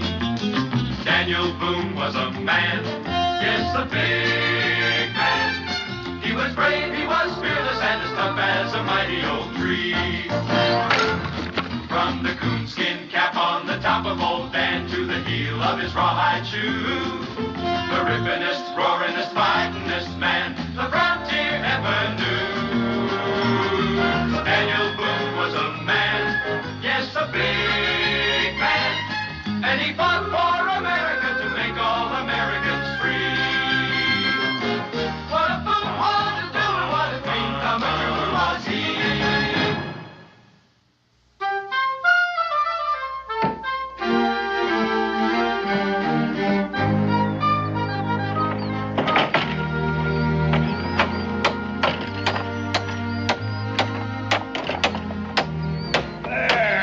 Got it. Well, I guess that does it for the braces and supports, Pa. As soon as we get some planking and those loose rails fixed, she'll be as good as new. Looks better than it did last year at this time. We could never manage without it. Hey, Clint, remember the first time you crossed it and took a safety line over? With you and Pa holding that anchor rope around my waist? Well, I don't want to try that again. Well, you said you weren't scared. Well, the only reason I did it was because I knew if I didn't, you were bound to have a try at it. You know, Pa, we could charge a toll for crossing it. Help to pay us back for labor and material. Oh, no. Anyone wants to cross, they're welcome to it. I don't aim to make any money out of anybody's need. Now, come on, help me pick up these tools. You can bring a couple of more loads across before summertime. All right, let's get this up here, kid. In there. All right, you take the lumber, I'll take the keg of nails. Okay.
Well, it's not a good idea to point a pistol at a man unless you know he's an enemy. How do I know you're not? How do you know I am? I'll let my father decide that. This bridge is private property, mister. Now pick up your gear and move.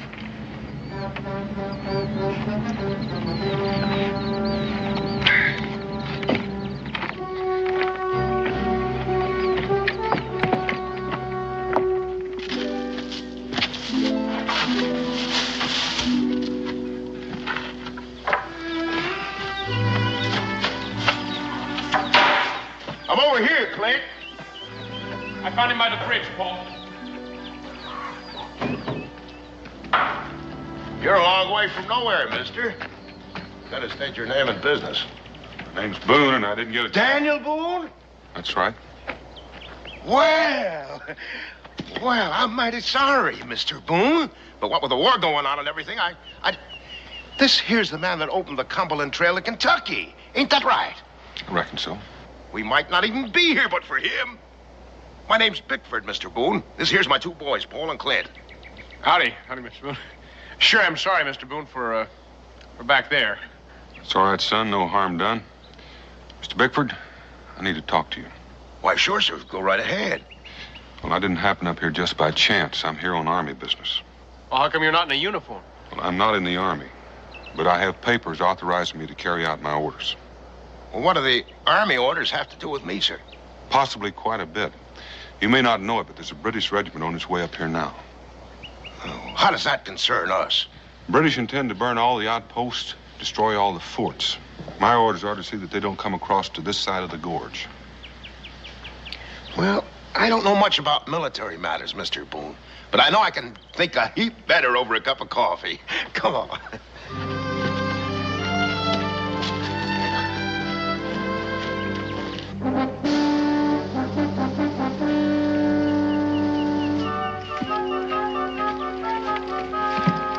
Sergeant!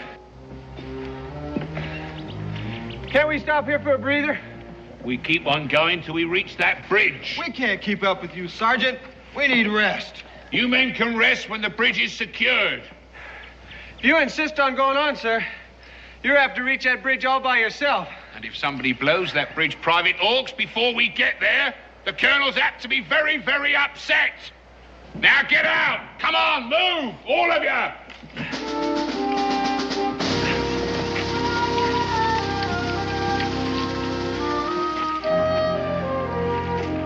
Your bridge is the only one left standing in 100 miles. We've blown up all the rest. I don't care about the rest. The forts the British aim to burn are the only one Virginia has. There are 10,000 Indians waiting to pour in if they're destroyed. Now, the whole outcome of this war might well depend on keeping the British off this side of the gorge. You don't seem to understand, Boone. We didn't fix that bridge just for something to do. It's harvest time. That bridge is our livelihood. The British will be here by morning at the latest. It's got to be done tonight. Are you telling me I can't take my new harvest across that bridge? The British won't wait. Well, neither will my crops. We gotta have that bridge. There's no other way to market. Why, when we come out here, that bridge was good for nothing but stump wood. We made it into something. I appreciate the fix you're in, but it's Army orders. Army? What do I care about the Army? What's the Army ever done for me? They're fighting your war for you. Oh, no, you're not going to drag us into this, Boone. Oh, no. I got a war of my own. I've got a war with nature and the land. I've got a war with pests and drought. I've got a war with cold and hunger. I got a war just to see that me and my family stay alive. And that bridge out there is my only chance of winning it. And you're not going to destroy any of it. Well, it's not my choice. And I know it's not an easy choice for you to make, but I don't think you'll enjoy keeping your bridge knowing the price of it was paid in human life. Men fight. They get killed. I'm not talking about soldiers. I'm talking about farmers and their wives and their children. You boys know what I'm talking about? Have you ever seen an Indian massacre? Or rather, what's left of one? Well, I have, and it's not a very pretty sight. Don't you pay him no mind, Paul. Nothing like that's going to happen. And if it does, it won't be any fault of ours. Oh, it'll happen. But I don't know how well you're going to sleep at night with that on your conscience. You think about that. I am thinking. I'm thinking I don't much like someone coming here and telling me to do this and do that. Don't you understand, Boone? I've got enough worries. My farm, my sons. I can't worry about the whole world. You're willing to trade crops for sons. That's not what Pa's saying. You're just twisting his words around. Oh, no, I'm not, son. Is a bridge more important to you than human life? Now, you get out of here. Get off our land. And don't come back, because we'll be waiting for you. Mr. Bickford, I have orders to blow up your bridge. And I'm going to do just that. Let's grab him.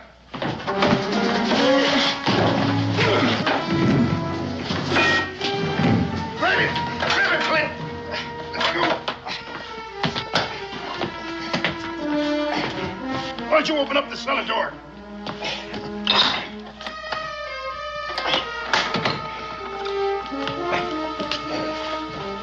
Wait a minute, let me get this out of here. Ease him down. Go ahead, get him down.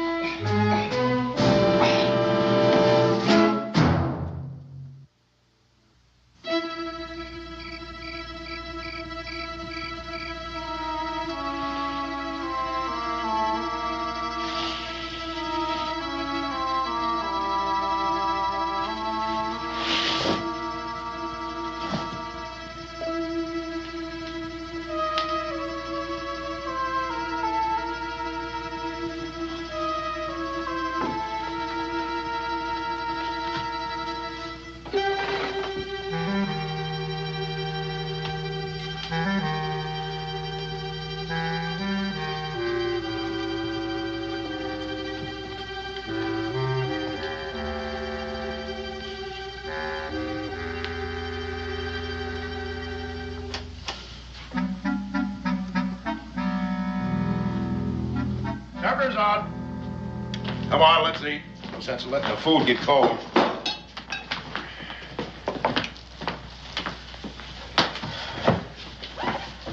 Don't you worry about Boone. He'll be all right.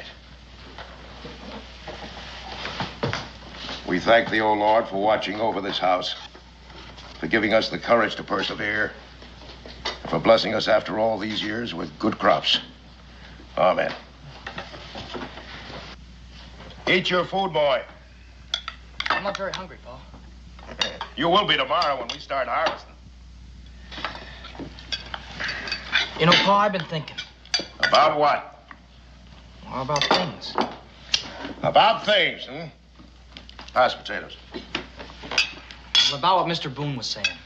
Forget Mr. Boone. He didn't say anything worth thinking on. How can I forget him when we got him prisoner? And besides, I just think he was getting at something. Something important. Did you now? Pa's right, Paul. Boone was just running on, saying what he thinks.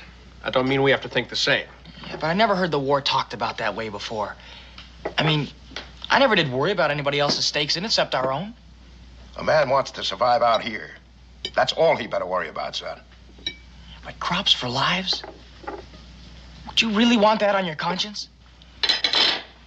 Now, if I was you, I wouldn't be so quick to listen to Mr. Boone. It's easy enough for him to come here and tell us what our problems are and how to solve them.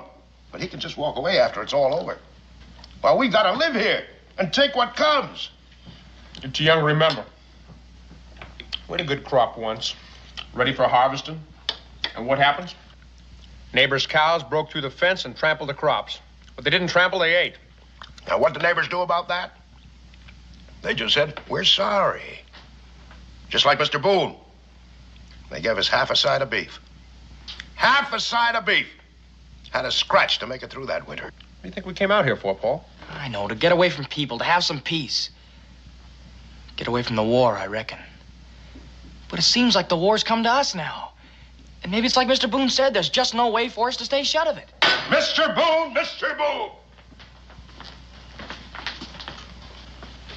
I tell you, it's not our fight. And I have to see that we don't have any part of it.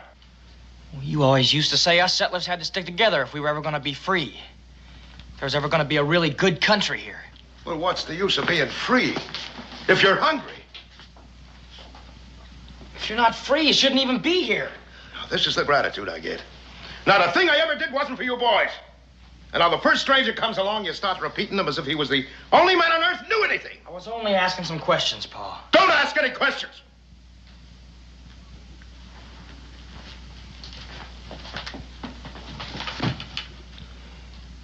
Don't ask any questions until you know a little of what life's all about. Well, how can I ever know anything about it if you just shut me up and don't give me any answers? That's enough. I don't want any back talk out of you. Not until you've grown up enough to know what you're saying.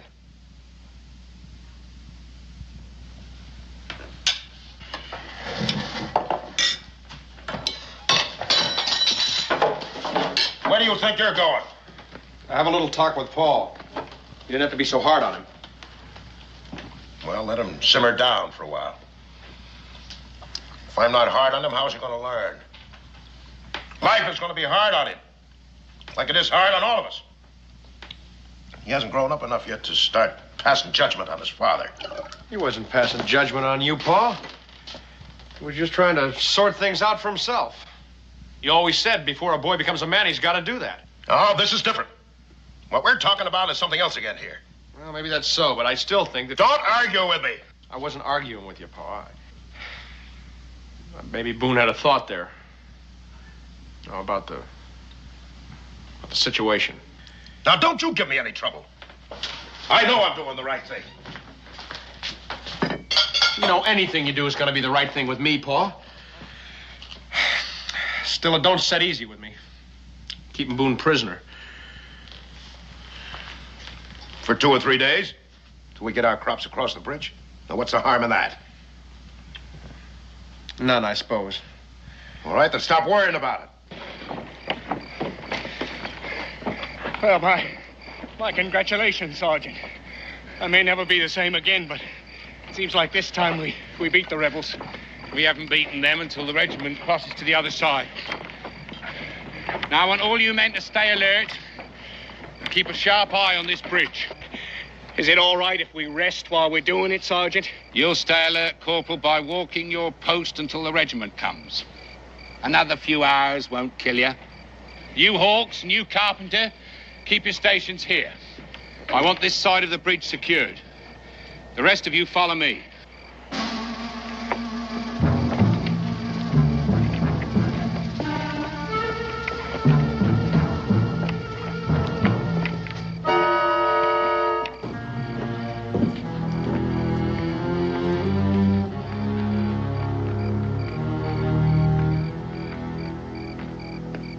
You all right, Paul? Paul didn't mean what he said. Then why did he say it? Well, you got to understand about Paul. Life's never been very good to him. I reckon he's failed at almost everything he ever tried, due to one thing or another. In a way, he even blames himself for Ma's dying. Or feels guilty, anyway.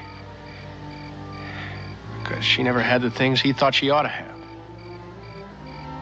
Can you understand that, Paul? I reckon I can. That's why the bridge is so important to him. 'Cause we got a good crop this year. And if you look at it one way, that bridge could be the difference between success and failure. And I reckon he just can't bear the thought of losing out again. You think he's right in what he's doing, Clint? He thinks he is. And I reckon when it comes right down to cases, a man's got to act according to his own lights. No matter who gets hurt. That's the hardest thing about making up your own mind. Well, Pa's got his mind made up. So it seems. But you're not too sure about yourself. What makes you think I'm not? You stand there and tell me about how I got to understand the way Pa thinks. Only it's not me you're trying to convince. It's you. You know, for someone who's not grown up yet, some of the things you say make quite a bit of sense. Oh, you're just trying to make me feel better. Maybe. The question is, do you? You know, Clint, I always feel good when I talk to you. Good enough to eat your supper? Yeah, I guess even good enough for that. You go in the house and eat. I'll go help Pa in the barn.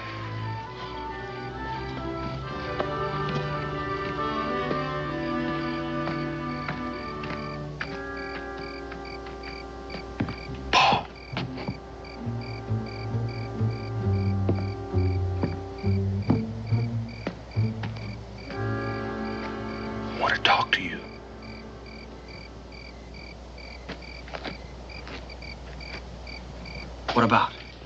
Well, I'm sorry I brought up things that made trouble between you and your pa. Wasn't no trouble. Oh, I thought... Don't matter what you thought. My pa's always known what's best. Well, maybe... but things might be different this time. Wow. Well, look at it this way. Your pa may think he's being neutral. But by helping the British... well, it's plain to see what it adds up to. He might be called a traitor.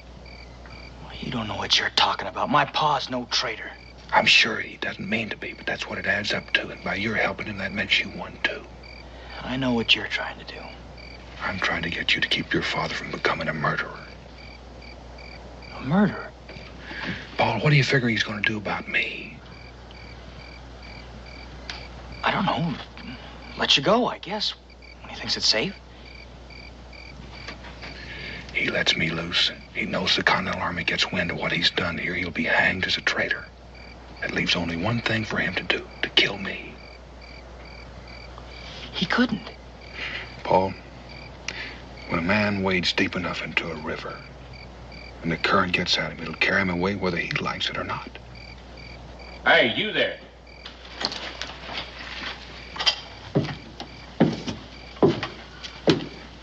You live around here, son?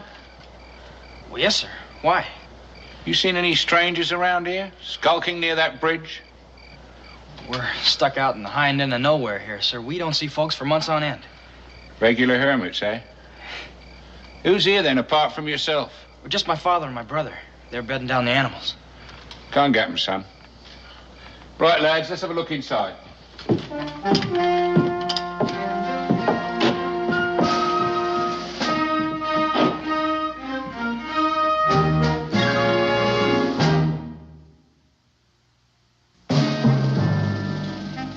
Thanks, Mr. Bickford. A good cup of tea helps after a long march. There's some food on the table, then. That's most hospitable of you. Poor colonials. Are you as generous to rebel troops who pass this way? We don't take sides in this war, sir. I should think you'd have a hard time staying neutral. Well, not way out here, sir. There's nobody nearby that would care one way or the other. And besides, we've been very busy tending to our own affairs, sir. That's wise of you. If the rest of the colonials thought as you do, this country would be a lot better off. I presume you own that bridge out there? Yes, sir, I do. Then I request permission for its use in transporting His Majesty's troops.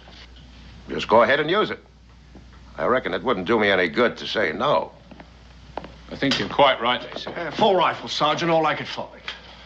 Are there any other firearms in the house? You have them all right there. Take charge of them, Corporal. Aye, What's down there? Sir, it's the storm cellar, sir. There's nothing in it, just some potatoes and seed and trunks and old stuff.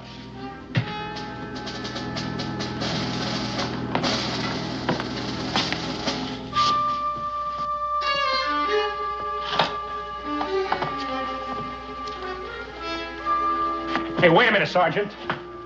You can't take our guns. It's simply a precaution. I'll see that they're returned when the regiment is gone. It shouldn't be too long.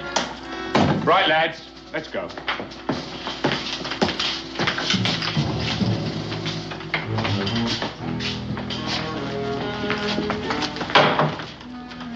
Well, that was close. Well, now we can forget about the British. Our troubles are over. Yeah, well, maybe they're just starting. Nonsense, boy. We've got no quarrel with them. Well, what are we going to do with Boone? Well, leave him there. He has sense enough to stay quiet. It'd be mighty awkward to try to explain his presence here. All right, you two get to bed. It'll be over tomorrow. And remember, if we're friendly to them, they'll be friendly too.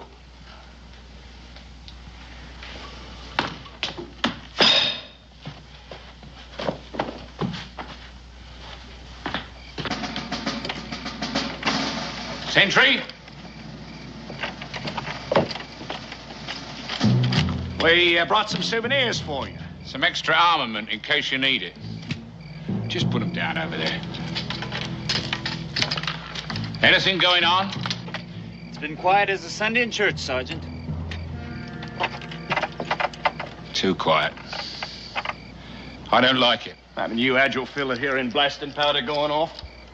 That's just what I mean. I don't think I follow you, Sergeant. These colonials we've been after. 4 bridges wrecked right before our eyes, so to speak. It don't seem right they'd not try to get this last one. Well, that's simple. We got here first. Perhaps.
Who goes?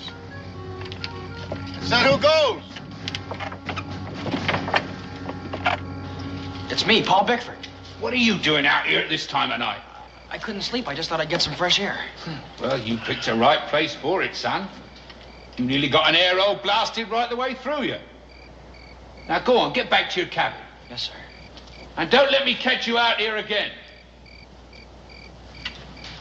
Back to your post, Cedric.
But I've got to get out of here. Are you going to yell if I let you go, or do I have to quiet you? I came to help you. Good.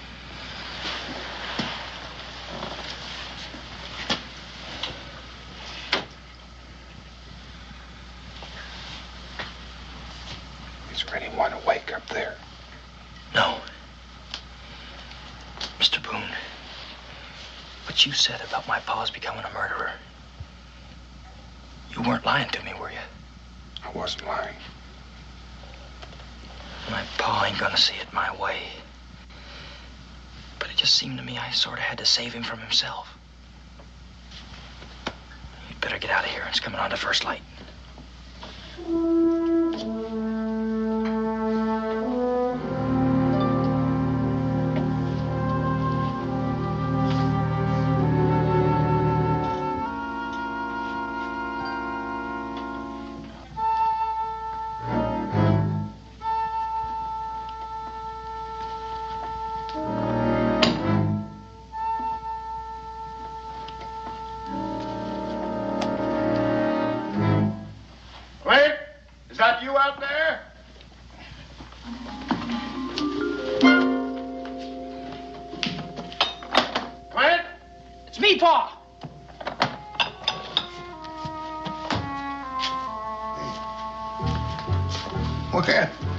What are you doing up so early?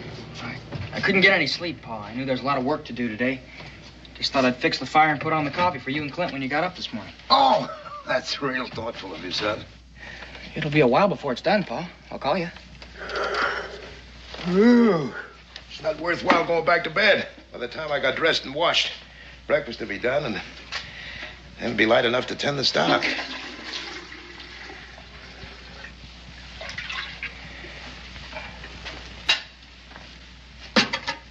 Paul, I'd like to talk to you. Can't we talk later, Pa? No, I think this needs saying, so I'd like to say it now. I'm sorry for what happened tonight. That's all right, Pa. No, it's not all right. But a man sometimes says in anger what he don't rightly mean. I know that, Pa. You know, a man's entitled to his opinion. I just want you to know that what I do is not for myself. It's for you boys. This farm is all I got left to give you and Clint. That's why I gotta keep it the way it is no matter what. I understand that, Pa. Well, as long as you know, that's fine.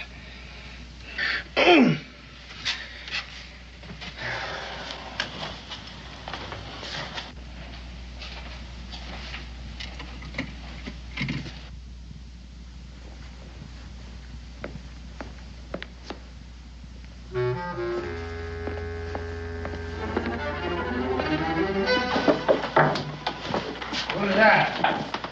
I'm just fixing breakfast.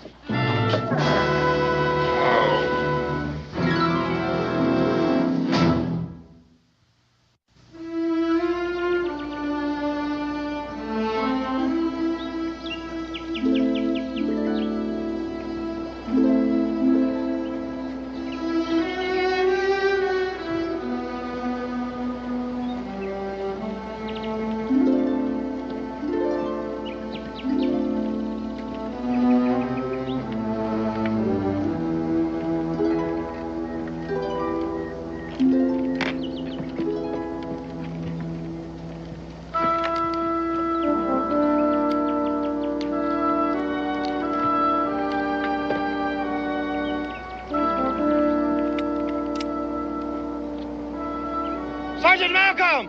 Sergeant, on the double!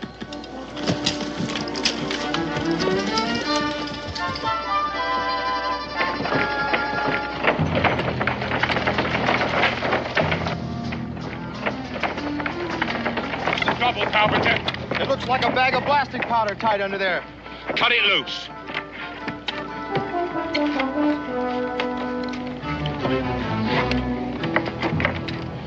It's blasting powder, all right. You men search this bridge carefully.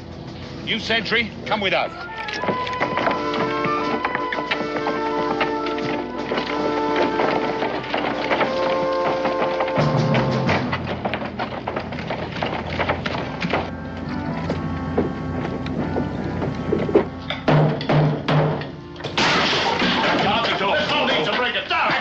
To the fireplace and turn around, the three of you. Move over there. Now, just a minute, Sergeant. I'll give a man a chance to explain. Explain? What would you like to explain? This?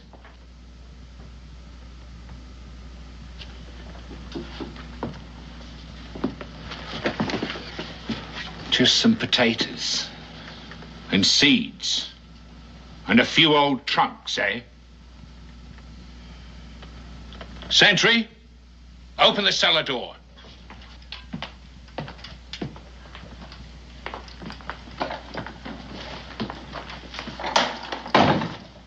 Tell him to come out. Well, tell him, Pa. Tell him you can't call anybody out because there's nobody down there.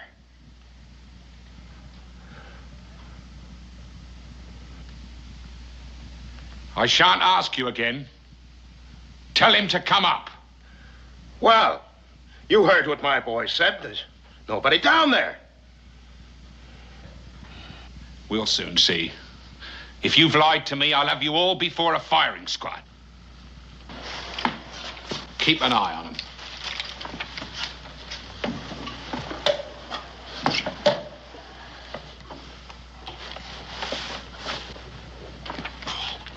It's all right, Clint.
Didn't get him all, Sergeant? Shut up.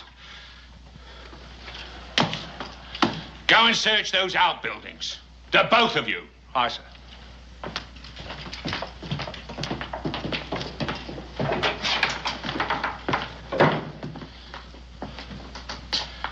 Mr. Bickford, I believe that something's gone on here that you haven't told me about. Well, you saw for yourself. There was no one down the cellar. And I told you we hadn't taken sides in this here war. Under the circumstances, you will confine yourselves to this cabin. Well, Sergeant, we have stock to tend to. Horses to be fed. A cow to be milked. All right. See to your stock. But I don't want to see you near that bridge. Understand?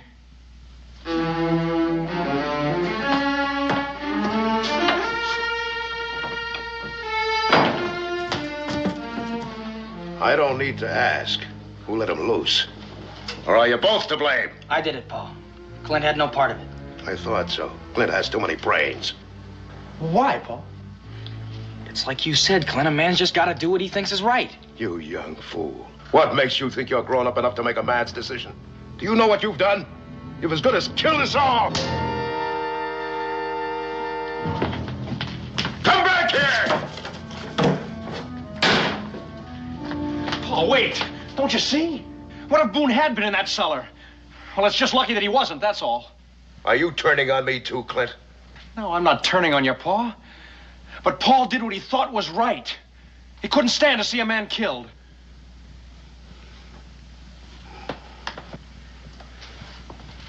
Oh, I should have killed him myself while I had the chance. Now he's got his powder and he's gonna blow up our bridge. It's not important, Paul. Look, I worked on that bridge just as hard as you did. Maybe harder. But it still ain't worth killing for. It's not too late. He's out there somewhere. He's out there near our bridge. Are you coming with me, Clint? Pa, you can't go out there.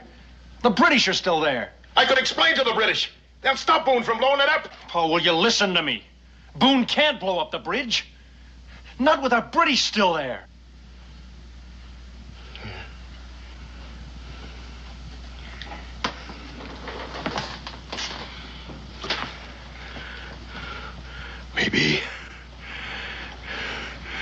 Maybe.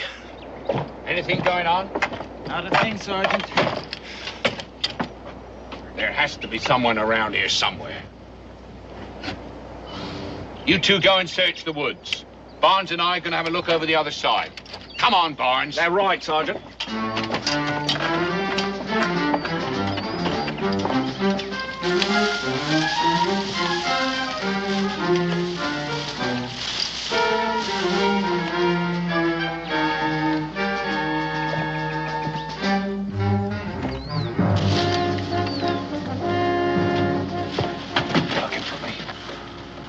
Much obliged. They got our guns and yours, too.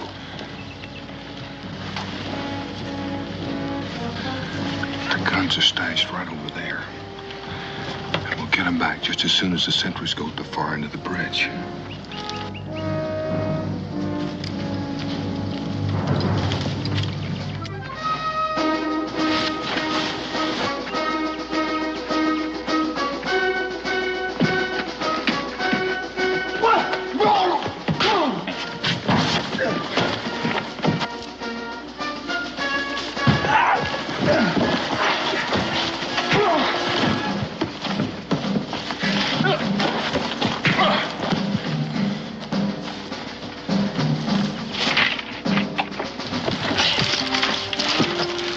Paul, get up on that cliff. Be careful.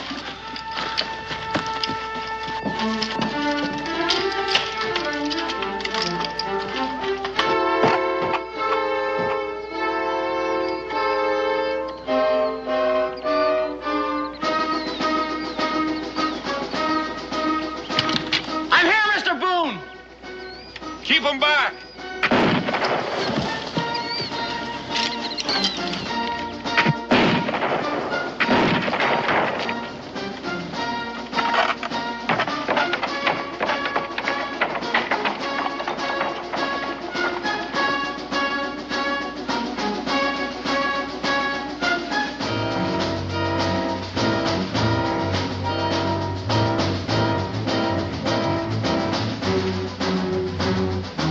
What's happening here, Hawks?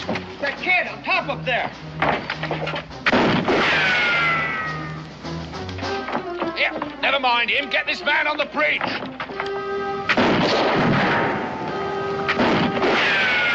Come on, we can get him before the boy reloads. Right, Sergeant.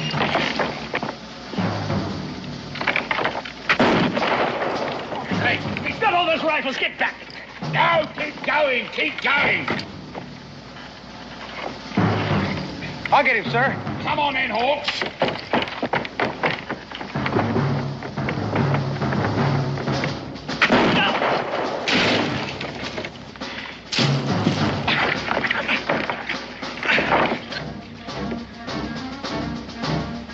Get that man there, Corporal. Aim as fast as I can, Sergeant. Come on, Barnes, get him. Good.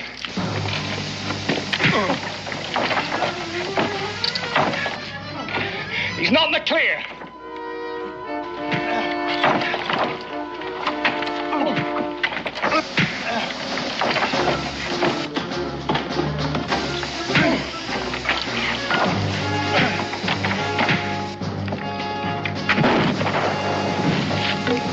Now get that fuse. Get the fuse.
Mighty sorry to leave some of these things behind, but I just ain't got room for them.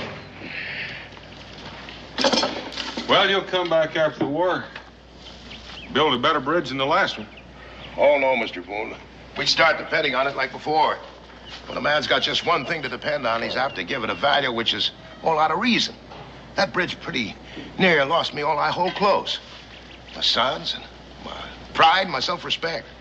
It cost me dear, but I'm glad I got it learned in time. And I learned something else, too. Those boys of mine got more brains than I have. You ready to start, Mr. Boone? Anytime you are. Let's be about it. All right, boys, hop on.